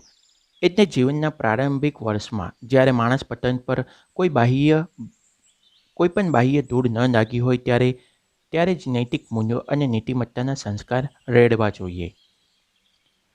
મૂલ્યહીન શિક્ષણ. બૌદ્ધિક અને ભાવનાત્મક એ બંનેના સમન્વયવાળું શિક્ષણ એ જ સાચું શિક્ષણ. એક અશિક્ષિત ચોર માલગાડીના ડબ્બામાંથી માત્ર માલ ચોરી કરી શકશે, પણ સુશિક્ષિત ચોર તો કદાચ આખી માલગાડી જ ગાયબ કરી દેશે. આજકાલની વિદ્યાપીઠો અત્યંત સુશિક્ષિત, કુશળ પણ અસંસ્કારી સ્નાતકોનું નિર્માણ કરનાર કારખાના સમાન બની ગઈ છે. એનું કારણ એ છે કે આપણે યુવા પેઢી સમક્ષ નૈતિક મૂલ્યોની છબી કોઈ દિવસ ધરી જ નથી. ખરેખર તો આજની યુવા પેઢી સતત આવા આધારની શોધમાં ભટકતી જ હોય છે. સ્ટીવન મુનર, પ્રમુખ, જ્હોન હોપકિન્સ યુનિવર્સિટી. આપણી સ્પર્ધા જ્ઞાન અને દાપણ મેળવવા માટેની હોવી જોઈએ, નહીં કે ગોખણપટ્ટી કરીને પરીક્ષામાં વધુમાં વધુ માર્ક્સ અને ટકાવારી મેળવવા માટે. વધુ શિક્ષણ મેળવ્યા વિના પણ વધુ અંક અને ડિગ્રી તો મળી જાય છે, પરંતુ સૌથી મહત્ત્વની વાત શીખવાની યોગ્ય રીતો શીખવી બહુ જરૂરી છે. લોકો ગોખણીય જ્ઞાનને જ સાચું શિક્ષણ માણી લેતા હોય છે, પરંતુ મૂલ્યો વિનાનું બૌદ્ધિક શિક્ષણ સમાજ માટે નુકસાનકારક સાબિત થાય છે. શિક્ષણથી સારી નિર્ણય ક્ષમતા કેળવાય એ જરૂરી નથી. ફૂટપાથ ઉપર ઊભા રહી બટાટા વડા વેચનાર માણસની વાત તમને કહું. એ અશિક્ષિત હતો એટલે કોઈ દિવસ સમાચાર પત્ર વાંચતો નહીં. એ બહેરો હતો એટલે કોઈ દિવસ રેડિયો પણ સાંભળતો નહીં. એની આંખો પણ નબળી હતી એટલે એ કોઈ દિવસ ટીવી પણ જોતો નહીં. પણ રોજે રોજ એ ઘણા બધા બટાકા વડા ખૂબ ઉત્સાહથી વેચતો. એનું વેચાણ અને નફો દિવસે ને દિવસે વધતો ગયો. એ વધારે બટેટા મંગાવવા માંડ્યો અને એણે નવો મોટો ચૂનો પણ વસાવી લીધો. ધંધો તેજીથી વધી રહ્યો હતો એટલે કોલેજનું શિક્ષણ પતાવી સ્નાતક થયેલો એનો દીકરો પણ એની જ સાથે જોડાઈ ગયો. એ પછી એક વિચિત્ર ઘટના બની. દીકરાએ એક દિવસ એને પૂછ્યું, થોડા વખતમાં મોટી મંદી આવવાની છે, એની તમને ખબર છે? પિતાએ જવાબ આપ્યો, ના, પણ તું મને એ વિશે જણાવ. પુત્રએ કહ્યું, આંતરરાષ્ટ્રીય પરિસ્થિતિ વણસી રહી છે. આપણા દેશની હાલત તો એનાથી પણ વધુ ખરાબ છે. આપણે હવે ખરાબ દિવસોનો સામનો કરવા માટે તૈયાર રહેવું પડશે. પેલા માણસે વિચાર્યું કે એનો દીકરો કોલેજમાં ભણેલો છે, વર્તમાનપત્ર વાંચે છે, રેડિયો સાંભળે છે.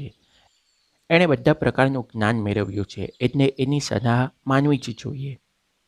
એમ વિચારી બીજા દિવસથી એ માણસે બટાકા અને પાઉં માટેનો ઓર્ડર ઓછો કરી નાખ્યો અને વેચાણ પણ ધીમે ધીમે ઘટાડી નાખ્યું.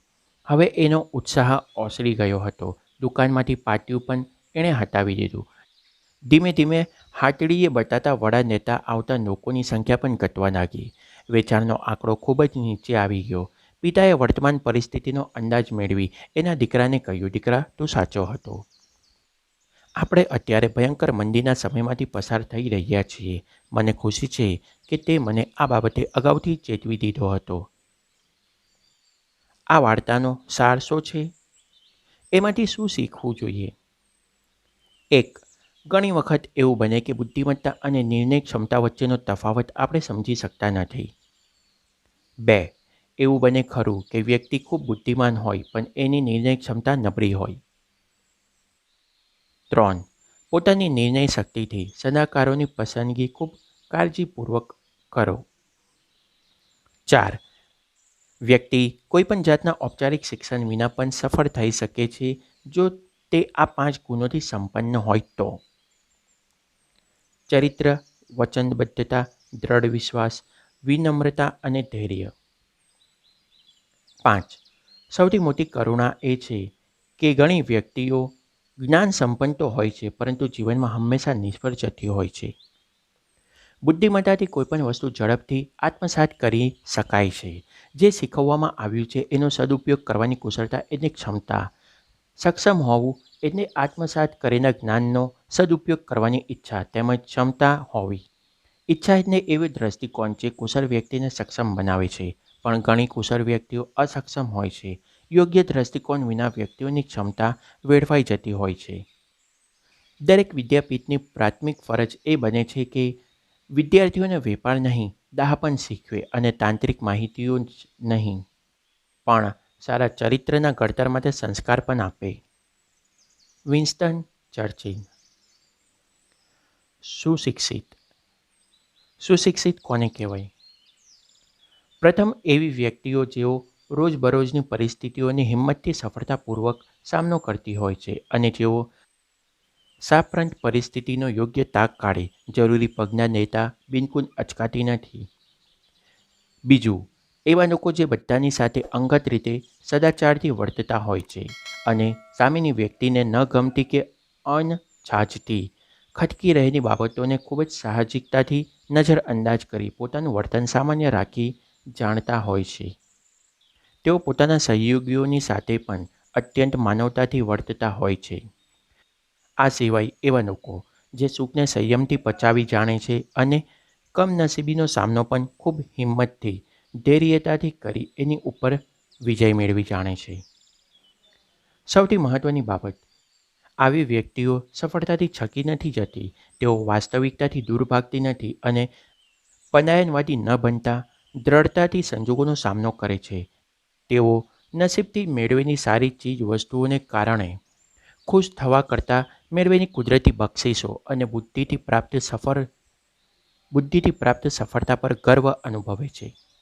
જેમના ચરિત્રમાં આવા એકાદ બે નહીં પણ તમામ ગુણો હોય છે, જેમણે આ તમામ ગુણોનો આત્મસાત કર્યો હોય છે, એ લોકો સર્વગુણ સંપન્ન અને સાચા અર્થમાં શિક્ષિત હોય છે. સોક્રેટિસ 470 થી 399 ઈસવીસન પૂર્વે. ટૂંકમાં એમ કહી શકાય કે કોઈપણ પરિસ્થિતિમાં જે લોકો શાણપણથી અને ધૈર્યતાથી નિર્ણય લઈ શકે છે, એ લોકો જ ખરા અર્થમાં સુશિક્ષિત હોય છે. પાઠ્યપુસ્તકના ગોખણિયા જ્ઞાનથી મેળવેલી પદવીઓ વિના પણ તેઓ ડહાપણ અને મૂર્ખતા, સારું અને ખરાબ, સંસ્કારિતા અને બીભત્સતા વચ્ચેના ભેદ સમજી શકવાની ક્ષમતા ધરાવે એ ખરા અર્થમાં સુશિક્ષિત કહેવાય છે. પૂછાયેલા સવાલોનો યોગ્ય જવાબ આપવા હંમેશા તત્પર રહેનારા જ ખરેખર નિષ્ણાત કહેવાય છે. વ્યાપક પાયો હોય એવું શિક્ષણ કયું? કેટલાક પ્રાણીઓએ મળીને જંગલમાં એક શાળા શરૂ કરવાનું નક્કી કર્યું. વિદ્યાર્થીઓમાં એક પક્ષી, એક ખિસકોલી, એક માછલી, એક કૂતરો, એક સસલું અને મંદબુદ્ધિ સાપ જેવી માછલીઓનો સમાવેશ હતો. એ પછી એક સમિતિની રચના કરવામાં આવી અને વ્યાપક પાયાનું શિક્ષણ આપવાના એક ભાગરૂપે અભ્યાસક્રમ પણ તૈયાર કરવામાં આવ્યો.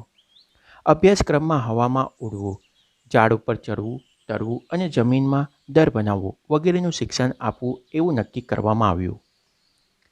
સર્વ પ્રાણીઓ માટે બધા જ વિષયોનો અભ્યાસ અનિવાર્ય કરવામાં આવ્યો. પક્ષી ઉડવામાં પારંગત હતું, તે સૌથી આગળ નીકળી જતું, પણ જ્યારે જમીનમાં દર બનાવવાનો પ્રયત્ન કર્યો ત્યારે તેની ચાંચ તૂટી ગઈ અને પાંખો કપાઈ ગઈ. હવે ઉડવામાં પણ એને તકલીફો થવા લાગી અને ઝડપ ઘટી ગઈ.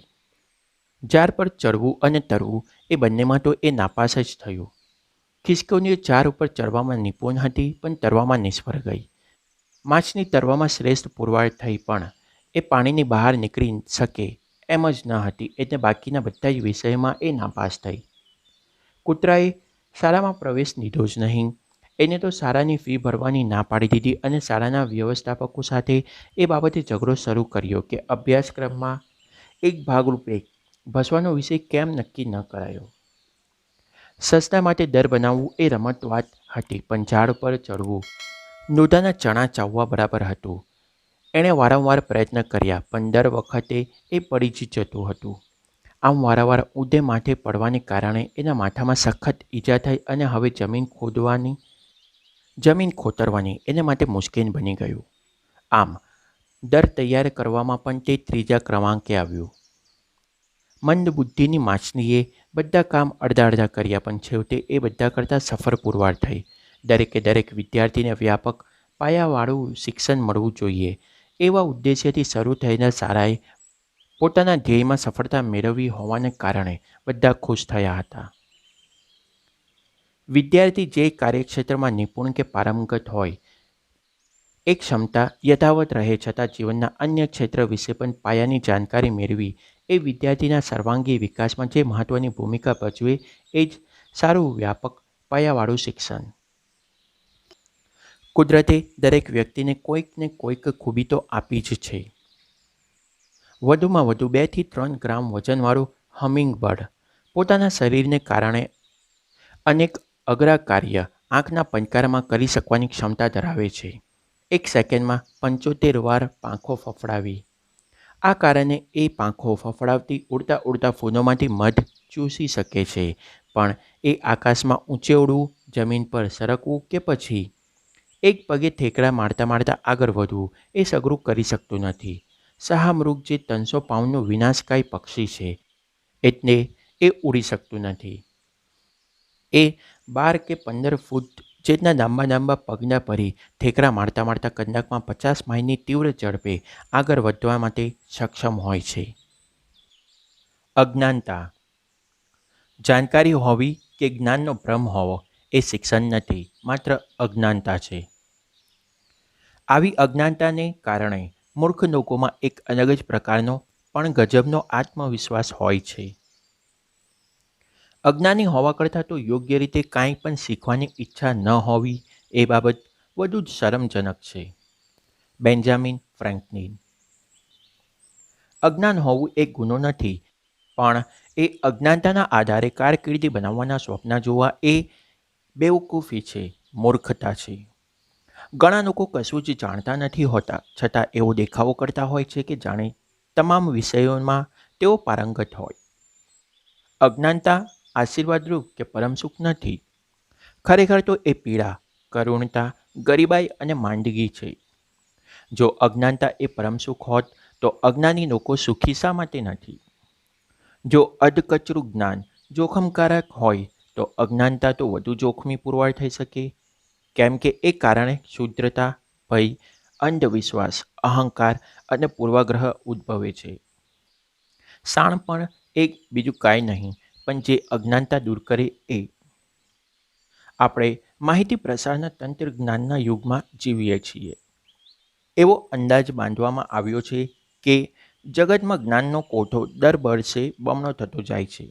જોઈતી દરેક માહિતી આંખના પંજરમાં મળી શકતી હોવાથી હવે અજ્ઞાની રહેવાનું ખૂબ મુશ્કેલ છે. એ જોઈ ખરેખર દુઃખ થાય છે કે પાયાની મૂળભૂત જરૂરિયાતો સિવાયનું આપણને ઘણું બધું શીખવવામાં આવે છે. આપણને મુખ્યત્વે 3 વસ્તુઓ શીખવવામાં આવે છે: લેખન, વાંચન અને ગણિત. પરંતુ એકબીજા પ્રત્યેની આત્મીયતા, આદરભાવ અને સહાનુભૂતિ વિના આ પાઠ્યપુસ્તકોનું શિક્ષણ શું કામનું? શાળા જ્ઞાનનો કૂવો ગણાય. કેટલાક વિદ્યાર્થીઓ પોતાની તરસને સંતોષવા આવે, કેટલાક માત્ર એકાદ ઘૂંટડો પાણી પીએ, જ્યારે ઘણા બધા માત્ર કાગળો જ કારા કરવા આવતા હોય છે. વ્યવહારુ જ્ઞાન. વ્યવહારુ બુદ્ધિ વિનાનું શિક્ષણ અને જ્ઞાન વ્યર્થ છે. કોઈપણ બાબતનું યથાર્થ મૂલ્યાંકન કરવાની અને એ કાર્ય જે રીતે થવું જોઈએ એ જ રીતે કરવાની ક્ષમતા એટલે વ્યવહારુ બુદ્ધિ અર્થાત વિવેક બુદ્ધિ. આપણે 5 જ્ઞાનેન્દ્રિય સાથે જ જન્મ લઈએ છીએ, જેવી કે ત્વચા એટલે કે સ્પર્શ, જીભ એટલે કે સ્વાદ, ચક્ષુ એટલે કે દ્રષ્ટિ, નાક એટલે કે શ્વસન અને કાન એટલે કે શ્રવણ. પણ સફળ માણસોને 6ઠ્ઠી ઇન્દ્રિય પણ હોય છે, વ્યવહારુ જ્ઞાન અર્થાત વિવેક બુદ્ધિ. આ વિવેક બુદ્ધિ, વ્યવહારુ જ્ઞાન કોઈ પણ જાતના પાઠ્યપુસ્તકના શિક્ષણ વગર પણ મેળવી શકાય છે. વિવેક બુદ્ધિ કે વ્યવહારુ જ્ઞાન વિનાનું ગમે તે સ્તરનું બૌદ્ધિક શિક્ષણ પણ વ્યર્થ છે. વિવેક બુદ્ધિ સાથેની સમૃદ્ધિ એટલે શાણપણ. બુદ્ધિમત્તારૂપી કુહાડીને ધારદાર કરતા રહો. જ્હોન નામક એક કઠિયારાએ એક જ કંપનીમાં 5 વર્ષ કામ કર્યું, પણ એની બઢતી મળી નહીં. ત્યારબાદ કંપની સાથે જોડાયેલા બિનને એક જ વર્ષમાં બઢતી મળી.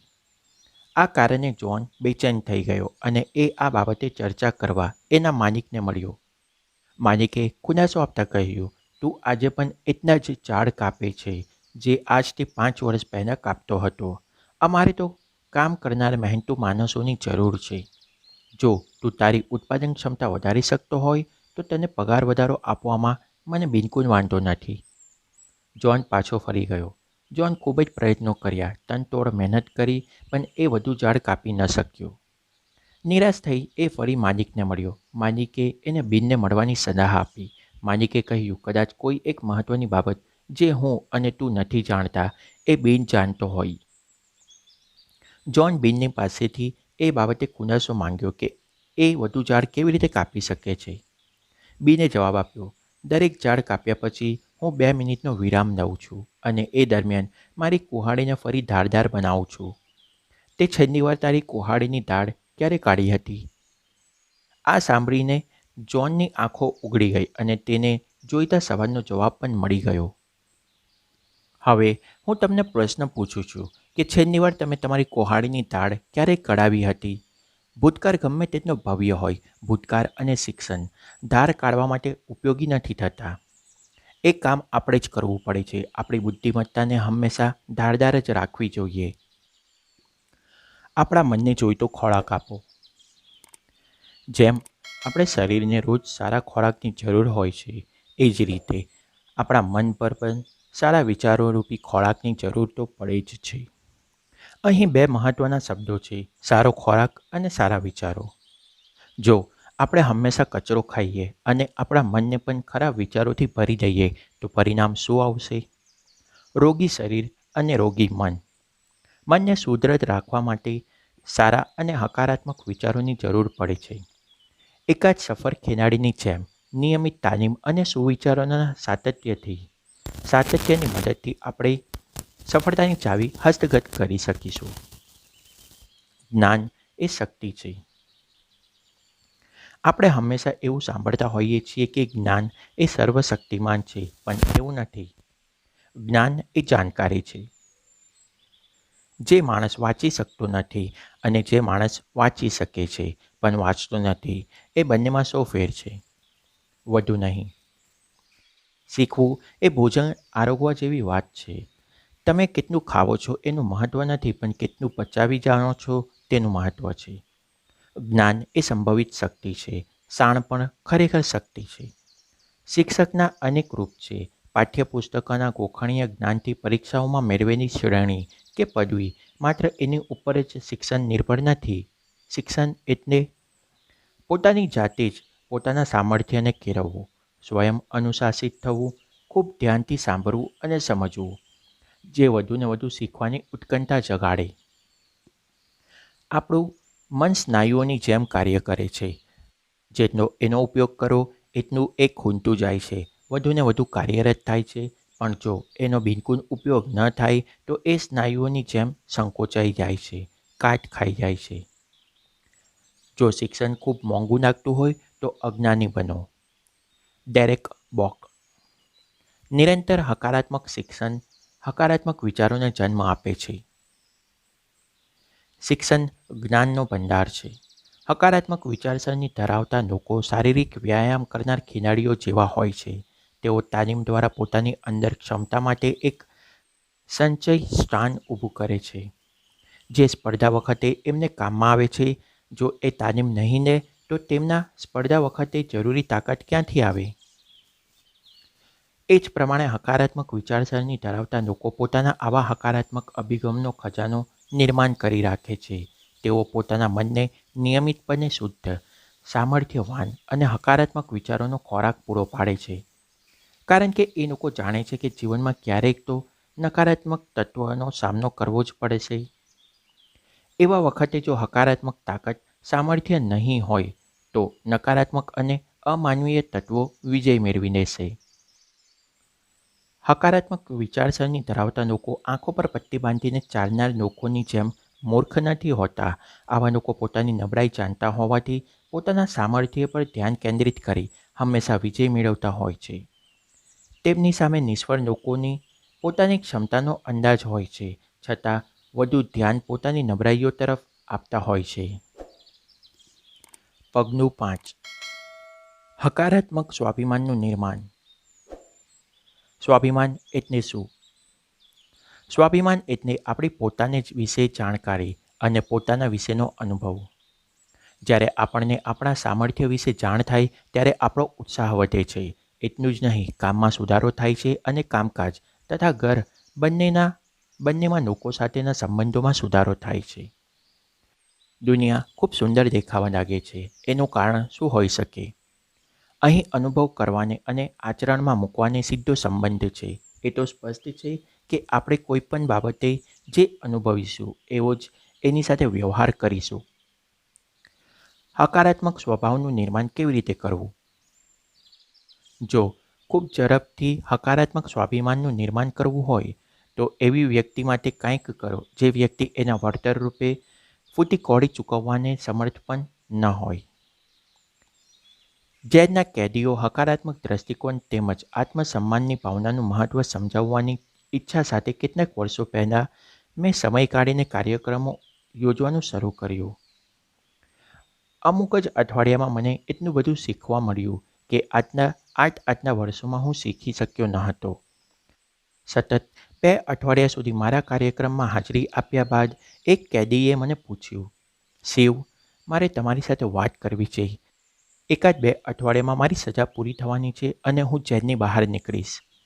મેં એને પૂછ્યું કે દ્રષ્ટિકોણના વિકાસ માટેના આ કાર્યક્રમમાંથી તમને શું શીખવા મળ્યું?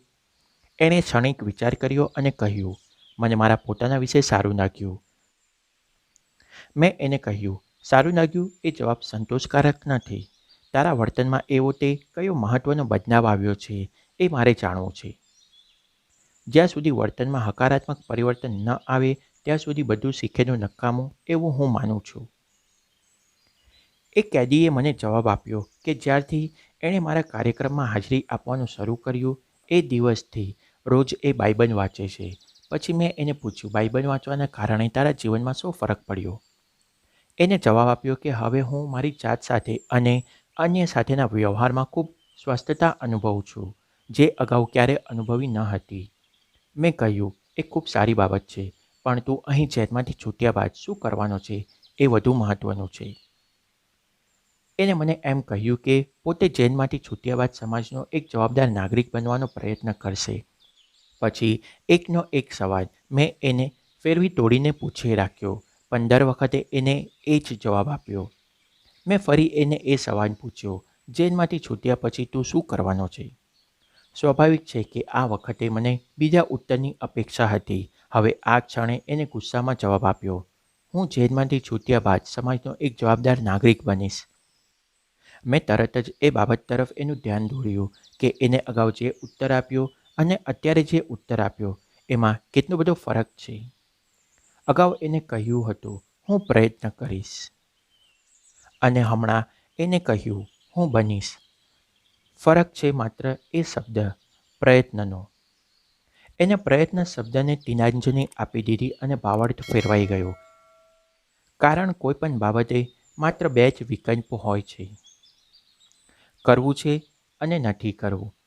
પ્રયત્ન કરીશ આ શબ્દ પ્રયોગે એના જેલમાં પાછા ફરવાની શક્યતાઓ કાયમ માટે ખુલ્લી જ રાખી હતી.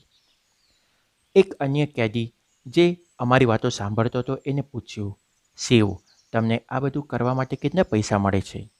મેં કહ્યું, મેં હમણાં જે લાગણી અનુભવી એ લાગણી અનમોલ છે. એ જગતની તમામ સંપત્તિ કરતાં પણ મૂલ્યવાન છે. એ પછી એને પૂછ્યું, તમે અહીં શા માટે આવો છો? મેં કહ્યું, અહીં મારા સ્વાર્થ માટે આવું છું.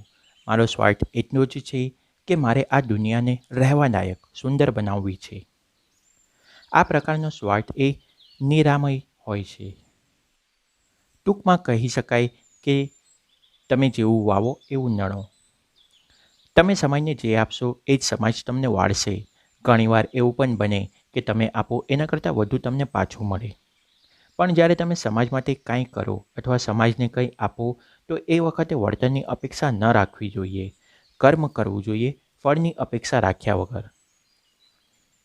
એક બીજા કેદીએ કહ્યું, લોકો શું કરે છે એ એમની વ્યક્તિગત બાબત છે. કોઈ જો ડ્રગ્સ લેતું હોય તો એ એની મરજી છે, એની સાથે તમારે શું સંબંધ? તમે એ લોકોને એમના રસ્તે છોડી કેમ નથી દેતા? મેં કહ્યું, મિત્ર, હું તારા કહેવા સાથે સહમત તો નથી, પણ એક શરતે હું તારી વાત માનવા તૈયાર છું. શરત એ છે કે નશો કરેલી હાલતમાં ગાડી ચલાવતી વખતે જો એ માણસ અકસ્માત કરે તો એ અકસ્માત માત્ર ઝાડ સાથે જ થવો જોઈએ.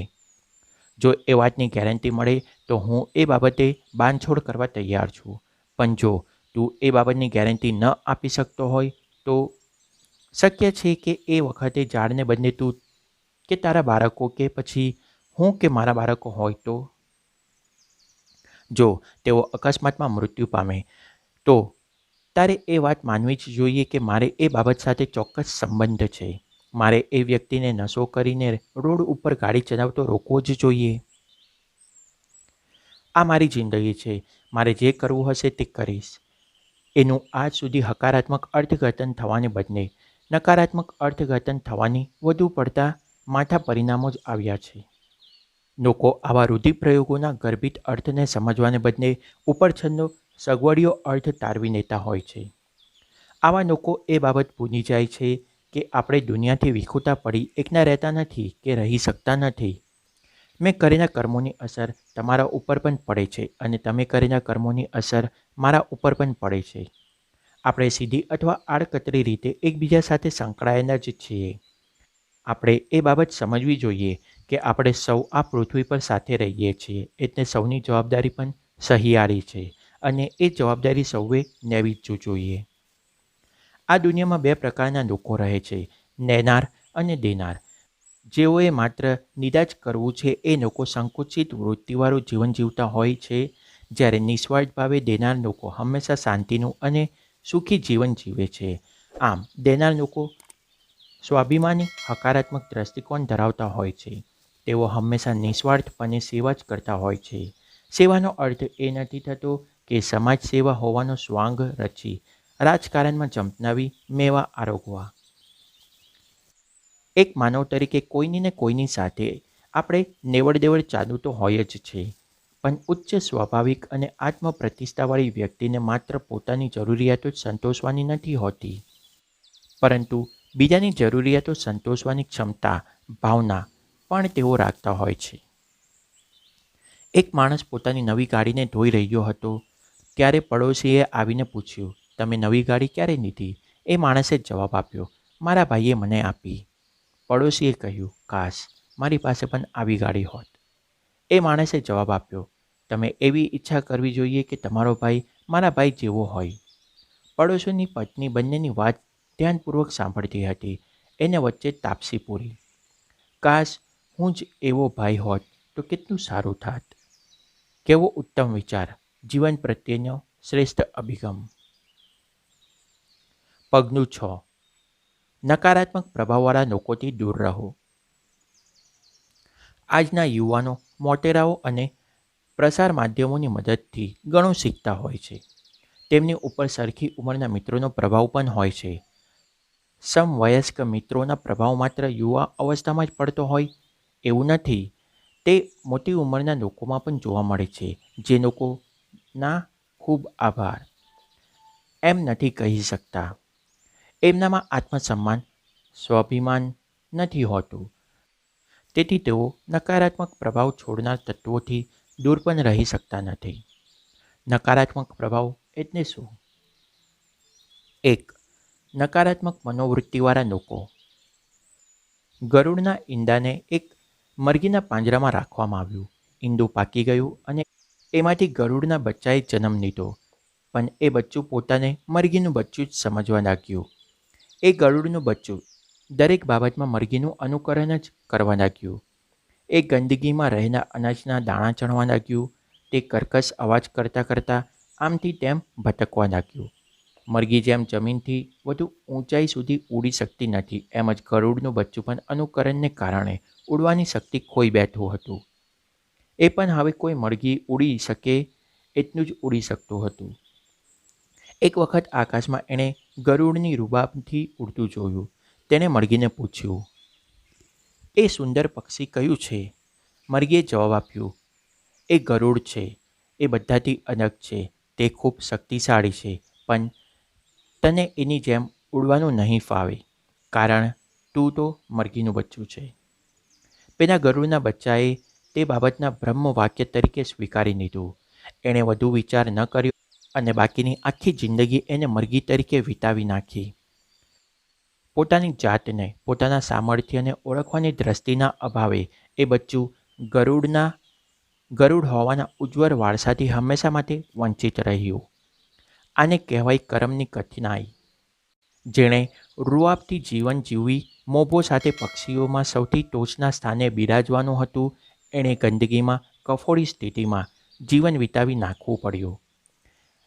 અને તેનું કારણ શું? માત્ર પોતાની જાતને ઓળખવાની દ્રષ્ટિનો અભાવ. આ બાબત માત્ર એ ગરુડના બચ્ચા માટે જ નહીં, ઘણા બધા લોકો માટે પણ એટલી જ સાચી ઠરે છે. જીવનની સૌથી દયનીય પરિસ્થિતિનું વર્ણન કરતા ઓલિવર વેન્ડેલ હોમ્સે સાચું જ કહ્યું છે. ઘણા બધા માણસો પોતાના સામર્થ્યનો સાક્ષાત્કાર કર્યા વિના કાયમી નિંદરમાં પોઢી જતા હોય છે. આપણે આપણી કાબલિયત મુજબના સિદ્ધાંતના સોપાનો માત્ર એ પારખવાની દ્રષ્ટિના અભાવે સર નથી કરી શકતા. જો ગરુડની જેમ રૂઆબથી મોભા સાથે ઊંચે ઉડવાની ઈચ્છા રાખતા હોય, તેઓ માટે ગરુડ જેવું કૌશલ્ય, ચપળતા, બાજ નજર વગેરે આત્મસાત કરવા પડે. જો તમે પોતાની સફળ લોકો સાથે પ્રમાણશો તો સફળતા મેળવવા માટેની પ્રેરણા તમને મળશે. એટલું જ નહીં, સફળતા મેળવવાના રસ્તા પણ એમની પાસેથી જાણવા મળશે અને તમે પણ સફળ થશો.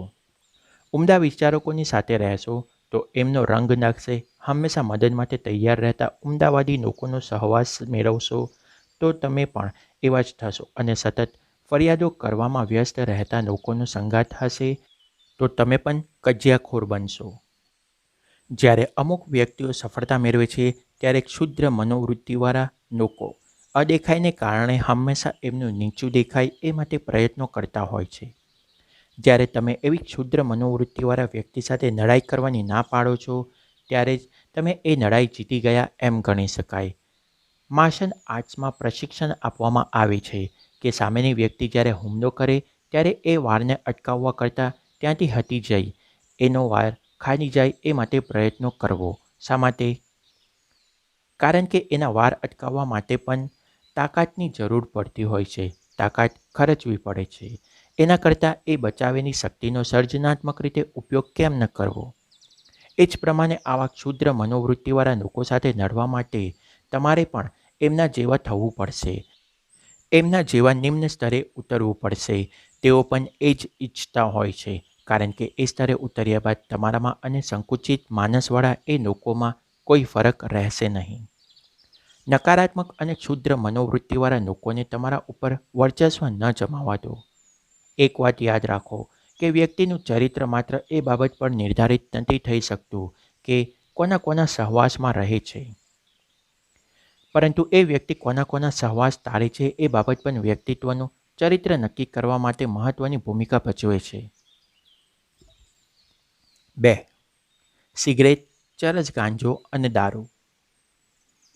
હું ધૂમ્રપાન નથી કરતી, કારણ મારે મારી ખુશનુમા પળોને મન ભરીને માણવી હોય છે. નેડી એસ્ટોર. નશામાં રહેલી વ્યક્તિ પોતાના નિયંત્રણમાં નથી હોતી અને પોતાના અવગુણોનું ખુલ્લે આમે પ્રદર્શન કરતી હોય છે.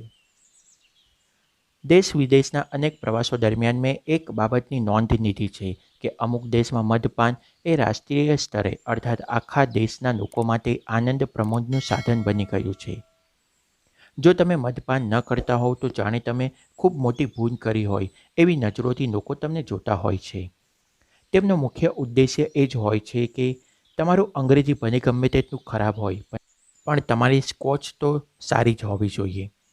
જ્યારે કોઈ એમને પૂછે કે તમારી પાસે તમારી સ્થાવર મિલકત ઉપરાંત એવી કઈ સંપત્તિ છે જે વટાવીને રોકડી કરી શકાય, તો તરત જ તેઓ સ્કોચની 2 બોટલોને સંપત્તિ રૂપે રજૂ કરી દેતા હોય છે. ધૂમ્રપાન અને મદ્યપાન આજકાલ પ્રતિષ્ઠતાના લક્ષણો માનવામાં આવે છે. એમની છબી મોહક રીતે જ સૌની સમક્ષ રજૂ કરવામાં આવે છે. પ્રથમ સિગરેટ અથવા તો પહેલો પ્યાલો, ક્યારેક તો પહેલી વારથી જ આ રીતે વ્યસનની શરૂઆત થાય છે. લોકો પાસે મદપાન અને ધૂમ્રપાન માટેના કારણો તો અનેક હોય છે. તેઓ હાજર જવાબી ખુલાસા આપતા જણાવે છે. તેઓ આ બધું આનંદ વ્યક્ત કરવા માટે, ઉજવણી કરવા માટે, દુઃખ ભૂલવા માટે, મનની શાંતિ અને આરામ માટે, પ્રયોગાત્મક રીતે બીજાઓ પર પ્રભાવ પાડવા માટે, ફેશન માટે, બીજાઓની નજીક આવવા માટે અને ધંધાકીય સંબંધો વિકસાવવા માટે કરતા હોય છે. સરખે સરખી ઉંમરના લોકોના આગ્રહને વશ થઈ એમને માન આપવા માટે, એમને ખરાબ ન લાગે એ માટે પણ લોકો મદપાન અને ધૂમ્રપાન કરતા હોય છે. મને નવાઈ તો એ વાતની લાગતી હોય છે કે કેવી રીતે શું બોલીને સમવયસ્ક લોકો એકબીજાને આગ્રહ કરતા હોય છે. તું મારો મિત્ર છે કે નહીં? આપણો પ્રવાસ ફળદાયી નીવડે એ માટે એક પેક, એક જામ, આપણી સૌની તંદુરસ્તીને નામ, વગેરે વગેરે. આવા ભાવાત્મક વિધાનોને આધીન થઈ એકવાર વ્યસનનો જે સિલસિલો શરૂ થાય છે એ કાયમ માટે ઘર કરી જાય છે. કોઈ એક અજ્ઞાત કવિએ લખેલી આ કવિતા સમયના આવા બંધાણી લોકોની વ્યથાને સચોટ રીતે રજૂ કરે છે. મેં તારી તંદુરસ્તી માટે મદિરા નયોમાં પીધું છે. મેં તારી તંદુરસ્તી માટે મારા ઘરમાં પણ પીધું છે. મેં તારી તંદુરસ્તી માટે એટલી બધી વાર પીધું છે કે મેં મારી તંદુરસ્તી પીને જ ખરાબ કરી છે. નશો કરીને વાહન હંકારવું એ તો સાક્ષાત મૃત્યુને ભેટવા જેવું છે. અમેરિકન હોસ્પિટલ એસોસિએશનના અહેવાલમાં જેરી જોન્સનના પુસ્તક it's killing our kids Word Publishing પૃષ્ઠ 15માં જણાવ્યા પ્રમાણે હોસ્પિટલમાં દાખલ થનાર લોકોમાં અડધા લોકો મદપાનને કારણે થતી તકલીફો અને બીમારીઓનો ભોગ બન્યા હોય છે. રાષ્ટ્રીય સુરક્ષા મંડળના અહેવાલ મુજબ મદપાનને કારણે દર 60 સેકન્ડે થતા અકસ્માતમાં કોઈકને કોઈક વ્યક્તિ ઈજાગ્રસ્ત થાય છે અથવા મૃત્યુ પામે છે. 3. અશ્લીલ સાહિત્ય. અશ્લીલ સાહિત્ય એટલે બીજું કાંઈ નહીં, સ્ત્રીઓ અને બાળકોની માન મર્યાદાઓનો ભંગ કરી તેને નુકસાન કરવું. અશ્લીલ સાહિત્યને કારણે સ્ત્રીઓની માન મર્યાદાનો ભંગ થાય છે. બાળકો એ દૂષણનો ભોગ બને છે. વૈવાહિક જીવન કલુષિત થાય છે. જાતીય હિંસાચારને અને અત્યાચારને ઉત્તેજના મળે છે. નૈતિક અને સૈદ્ધાંતિક મૂલ્યોની મહત્તા જળવાતી નથી તથા આવા મૂલ્યો હાસ્યાસ્પદ બની જાય છે. વ્યક્તિ, સમાજ અને કુટુંબ વ્યવસ્થા ભાંગી પડતા અધોગતિ શરૂ થાય છે. અમેરિકામાં દર 46 સેકન્ડે એક મહિલા બળાત્કારનો ભોગ બને છે. બળાત્કાર કરનારાઓમાંથી 86% લોકો એ વાત કબૂલ કરી કે તેઓ નિશ્ચિત અશ્લીલ સાહિત્ય વાંચતા અથવા જોતા હતા, જ્યારે 57% બળાત્કારીઓ એ વાત માન્ય રાખી કે તેમણે બળાત્કાર કરતી વખતે અશ્લીલ સાહિત્યમાં વાંચેલા અથવા જોયેલા દ્રશ્યોની નકલ કરી હતી. દુઃખની વાત તો એ છે કે પૈસા માટે અશ્લીલ સાહિત્યનો ધંધો કરનાર લોકો કેટલી હદ સુધી જઈ શકે છે એની વિકૃતિનું પ્રદર્શન કરતા હોય છે. તેની સામે આવું સાહિત્ય ખરીદનાર વિકૃત માનસવાળા લોકોનો બચાવ કઈ રીતે થઈ શકે? 4. નકારાત્મક પ્રભાવ પાડનારી ફિલ્મો અને ટેલિવિઝન કાર્યક્રમો. આજના બાળકો પોતાના દ્રષ્ટિકોણ, અભિગમ અને મૂલ્યોની સમજમાં મા બાપ કે શિક્ષણ કરતાં પણ વધુ ફિલ્મો અને ટેલિવિઝન જોઈને કેળવાતા હોય છે. અમેરિકામાં કહેવાય છે કે એક યુવાન જ્યાં સુધી પોતાનું માધ્યમિક શિક્ષણ પૂરું કરી શાળાની બહાર નીકળે ત્યાં સુધીમાં એણે 20,000 કલાકના ટીવી કાર્યક્રમો, 15,000 હત્યાઓ અને તેમજ 1 લાખથી પણ વધુ દારૂની જાહેરાતો જોઈ લીધી હોય છે. અને આ તમામ ઘટનાઓના સાક્ષીરૂપ બન્યા પછી આ યુવાનો એવું મક્કમપણે માનવા લાગે છે કે દારૂ પીવામાં મજા છે, ધૂમ્રપાન જેવી કોઈ અય્યાસી નથી અને માદક દ્રવ્યો સેવન એના જેવું કોઈ સ્વર્ગીય સુખ નથી. જે યુવા પેઢી આવા માણસ સાથે ઉછળી હોય એવા દેશમાં ગુનાખોરીનું પ્રમાણ વધુ હોય એમાં નવાઈ શી? આજકાલ ટીવી ઉપર ધારાવાહિકમાં વિવાહ પૂર્વે અને વિવાહ પછીના અનૈતિક સંબંધોનું જે રીતે ચિત્રણ કરવામાં આવે છે એ જોતાં તો જાણે એમ જ લાગે છે કે એવા સંબંધો બાંધવામાં કોઈ ખોટું નથી. હકીકતમાં આ જ કારણને લીધે વૈવાહિક સંબંધોમાં એકબીજા પ્રત્યેની વફાદારીની ભાવના, એકબીજા પ્રત્યેની વચનબદ્ધતા ઓસરી જાય છે અને છૂટાછેડાનું પ્રમાણ કૂદકે ને ભૂસકે વધી રહ્યું છે. બહુ જલ્દીથી પ્રભાવિત થઈ જનારા લોકો અને જીવનના પ્રારંભિક વર્ષોમાંથી પસાર થઈ રહેલ લોકો પોતાનું જીવનનું ધોરણ અને મનોવૃત્તિ પ્રસાર માધ્યમોમાં જોઈને અને સાંભળેલી ઘટનાઓને આધારે નક્કી કરતા હોય છે.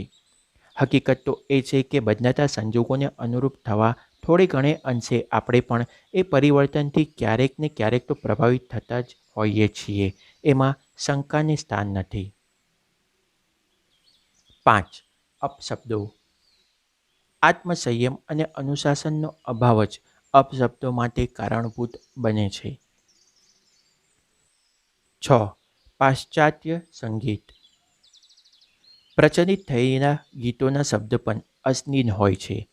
જાણે અજાણે કે પછી પ્રત્યક્ષ અથવા પરોક્ષ રીતે આપણે જે સંગીત સાંભળીએ છીએ અને જે દ્રશ્યો જોઈએ છીએ એની આપણા માનસ પર ઘેરી અસર પડે છે અને આપણે અત્યંત પ્રભાવિત થઈએ છીએ. પગલું 7. જે બાબતો સ્વીકારવા સિવાય છૂટકો જ ન હોય એવી બાબતોને પ્રેમ કરતા શીખો. અમુક વસ્તુઓ આપણને ગમે કે ન ગમે પણ આપણે એ કરવી જ હોય. દાખલા તરીકે માતા દ્વારા બાળકનું જતન. અમુક બાબતો, અમુક કામો મજા માટે રમત ગણીને નથી કરી શકતા, કારણ કે આવા કામો ત્રાસદાયક અથવા અરસિક પણ હોઈ શકે છે. પણ જો એવા કામો પ્રત્યે દ્રષ્ટિકોણ બદલી એમાંથી આનંદ કેવી રીતે મેળવવો એ શીખી લઈશું તો અશક્ય કે શક્ય બની જશે અને ધીરે ધીરે તેમાં લીન થઈ જવાશે. શરૂઆત એવા કામોથી કરો જે અત્યંત જરૂરી હોય. એ પછી એવા કામો કરો જે શક્ય હોય. આમ અચાનક તમે એવા કામો કરતા થઈ જશો જે અશક્ય હોય. Saint Francis of Assisi. પગલું 8. દિવસની શરૂઆત હકારાત્મકતાથી કરો. રોજ સવારની શરૂઆત કંઈક પણ હકારાત્મક વાંચન અથવા શ્રવણથી કરો. રાત્રે મીઠી ઊંઘ થયા બાદ સવારે આપણું મન તણાવ રહિત હોય છે અને આપણું સુપ્ત મન ગ્રહણક્ષમ હોય છે. એથી આખા દિવસની શરૂઆત ખૂબ સારી રીતે થાય છે અને હવે પછીનો દરેકે દરેક દિવસ હકારાત્મક બનાવવા માટેની ઈચ્છાઓ આપણામાં નિર્માણ કરે છે. પરિવર્તન લાવવા માટે આપણે ઇરાદાપૂર્વકના પ્રયત્ન કરવા પડે છે. તમે જ હકારાત્મક વિચારો અને વર્તનને જીવનનું અવિભાજ્ય અંગ બનાવવાનો નિર્ધાર કરવો પડે છે. આ નિર્ધાર જ્યાં સુધી આદત ન બની જાય ત્યાં સુધી તેને વળગી રહેવું પડે છે. હાર્વર્ડ યુનિવર્સિટીના વિલિયમ્સ જેમ્સે કહ્યું હતું, જીવનમાં જો તમારે પરિવર્તન લાવવું હોય તો તાત્કાલિક શરૂઆત કરો અને દરેક કાર્ય યુદ્ધના ધોરણે કરો. સફળ અને નિષ્ફળ વ્યક્તિઓની સાચી ઓળખ. સફળ વ્યક્તિઓ હંમેશા કોઈપણ સમસ્યાના નિરાકરણની શોધમાં રહેતી હોય છે. નિષ્ફળ લોકો હંમેશા સમસ્યા શોધવામાં જ વ્યસ્ત રહેતા હોય છે. સફળ માણસો કોઈપણ કાર્ય પાર પાડવા માટે પોતાનું સમયપત્રક બનાવે છે. નિષ્ફળ લોકો પાસે એ જ કામ પાર પાડવાને બદલે કાન ઉપર તારવાના અનેક બહાના હોય છે. સફળ લોકો હંમેશા કહેતા હોય છે, ચાલો તમારું આ કામ હું કરી આપું. નિષ્ફળ લોકો એક જ વાત કહેતા હોય છે, આ મારું કામ નથી. સફળ લોકો પાસે દરેક સમસ્યાનું નિરાકરણ હોય છે. નિષ્ફળ લોકો દરેક નિરાકરણમાંથી નવી સમસ્યા શોધી કાઢતા હોય છે.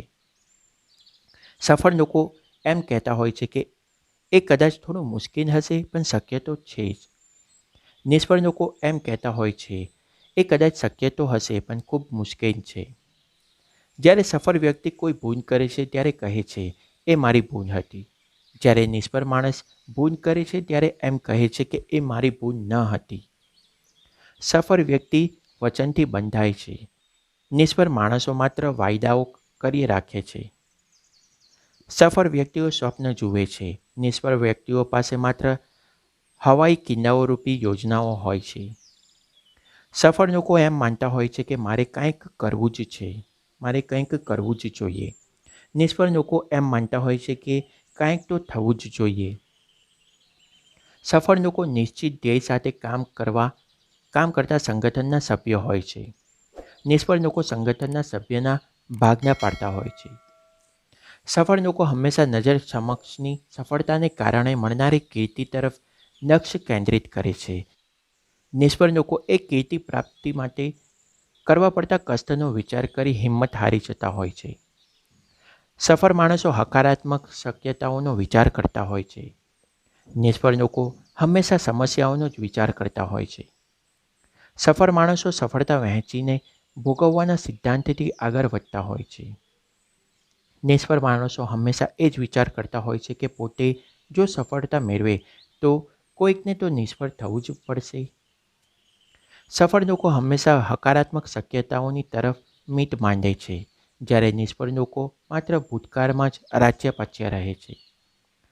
સફળ લોકો પરિસ્થિતિને નિયંત્રકની જેમ મક્કમ હોય છે. નિષ્ફળ લોકો પરિસ્થિતિને અનુરૂપ જે વધે ઘટે એવા થર્મોમીટર જેવા હોય છે. સફળતાને વરેના લોકો બોલતા પહેલાં ખૂબ વિચારે છે. નિષ્ફળ લોકોને બોલ્યા પછી વિચાર કરવાની ફરજ પડતી હોય છે. સફળ લોકો અમુક કડવી બાબતો સૌમ્ય શબ્દમાં કહેતા હોય છે. નિષ્ફળ લોકો સૌમ્ય દલીલો પણ કડવા શબ્દોમાં કરતા હોય છે. સફળ લોકો નાની મોટી બાબત બાંધછોડ કરી લેતા હોય છે, પણ મૂલ્યોની બાબતે મક્કમ હોય છે. નિષ્ફળ માણસો નાની મોટી બાબતો અંગે મક્કમ હોય છે, પણ નૈતિક મૂલ્યોની બાબતે બાંધછોડ કરી લેતા હોય છે. સફળ લોકો એક જ સિદ્ધાંતથી ચાલતા હોય છે. લોકો સાથે એવું કદાપી ન કરો જે તમે ચાહતા હો કે એ લોકો તમારી સાથે ન કરે. નિષ્ફળ લોકો એ સિદ્ધાંતને અનુસરતા હોય છે કે કોઈ તમારી સાથે અજુગતું કરે એ પહેલાં જ એની ઉપર પહેલો વાર કરી દો. સફળ લોકો પોતે સ્વ મહેનતે બધું કરી છૂટે છે.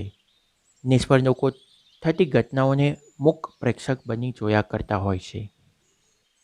સફળ લોકો સફળ થવા માટે નક્કર યોજના બનાવી સફળ થતા હોય છે.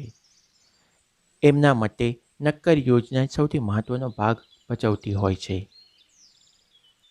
સફળ થવા માટેની ચાવી. અગાઉ ચર્ચા કરી એ 8 મુદ્દાઓની સમીક્ષા કરી આ પ્રકરણ અહીં જ પૂરું કરીએ. 1. હંમેશા હકારાત્મક દ્રષ્ટિકોણથી આશાવાદી શોધક બનો. 2. કોઈપણ કાર્ય અબઘડી પૂરું કરવાની આદત કેળવો. 3. કૃતજ્ઞ બનો. 4. સતત શીખતા રહેવાની આદત કેળવો. 5. હકારાત્મક ભૂમિકા અપનાવી કામ કરો. 6. નકારાત્મક પ્રભાવોથી દૂર રહો. 7. જે કરવું અનિવાર્ય છે એમાં રુચિ નિર્માણ કરો. 8. દિવસની શરૂઆત હકારાત્મક કાર્યોથી કરો. Action plan. નક્કર યોજના. 1. જે નક્કી કર્યા છે એ પગલાંની નોંધ 3 inch by 5 inch index card પર કરી દો. ત્યારબાદ 21 દિવસ સુધી રોજ એ યોજના વાંચતા રહો. હવે 30 મિનિટની અંદર નીચેના સવાલના જવાબ આપો. 2. નક્કી કરેલી યોજનાને અમલમાં કેવી રીતે મૂકશો? ઘરે, કામકાજને ઠેકાણે, સમાજમાં. 3. તમારી પોતાની અંદર તમારે જે પરિવર્તન લાવવું છે એની નોંધ કરી લો. 4. હવે એ પરિવર્તનને કારણે તમને અને અન્યને થતા ફાયદાની એક યાદી બનાવો. 5. હવે છેલ્લે એક ચોક્કસ સમયપત્રક નક્કી કરો અને નક્કી કર્યા મુજબ પરિવર્તન લાવવા માટે વચનબદ્ધ થાઓ. નિત્ય જ્ઞાન ઓડિયોઝ. આગળના ઓડિયો બુકમાં આપણે જોઈશું પ્રકરણ 2. સફળતા. સફળતા માટેની વ્યૂહરચના. નિત્ય જ્ઞાન ઓડિયોઝ. You can win. જીત તમારી. લેખક શિવ ખેડા. જો તમને આ ઓડિયો બુક ગમ્યો હોય તો આને લાઈક જરૂર કરજો. વધુને વધુ લોકોને આ પુસ્તકનો ફાયદો થાય એના માટે આને શેર જરૂર કરજો અને આ ચેનલને સબસ્ક્રાઈબ જરૂર કરજો.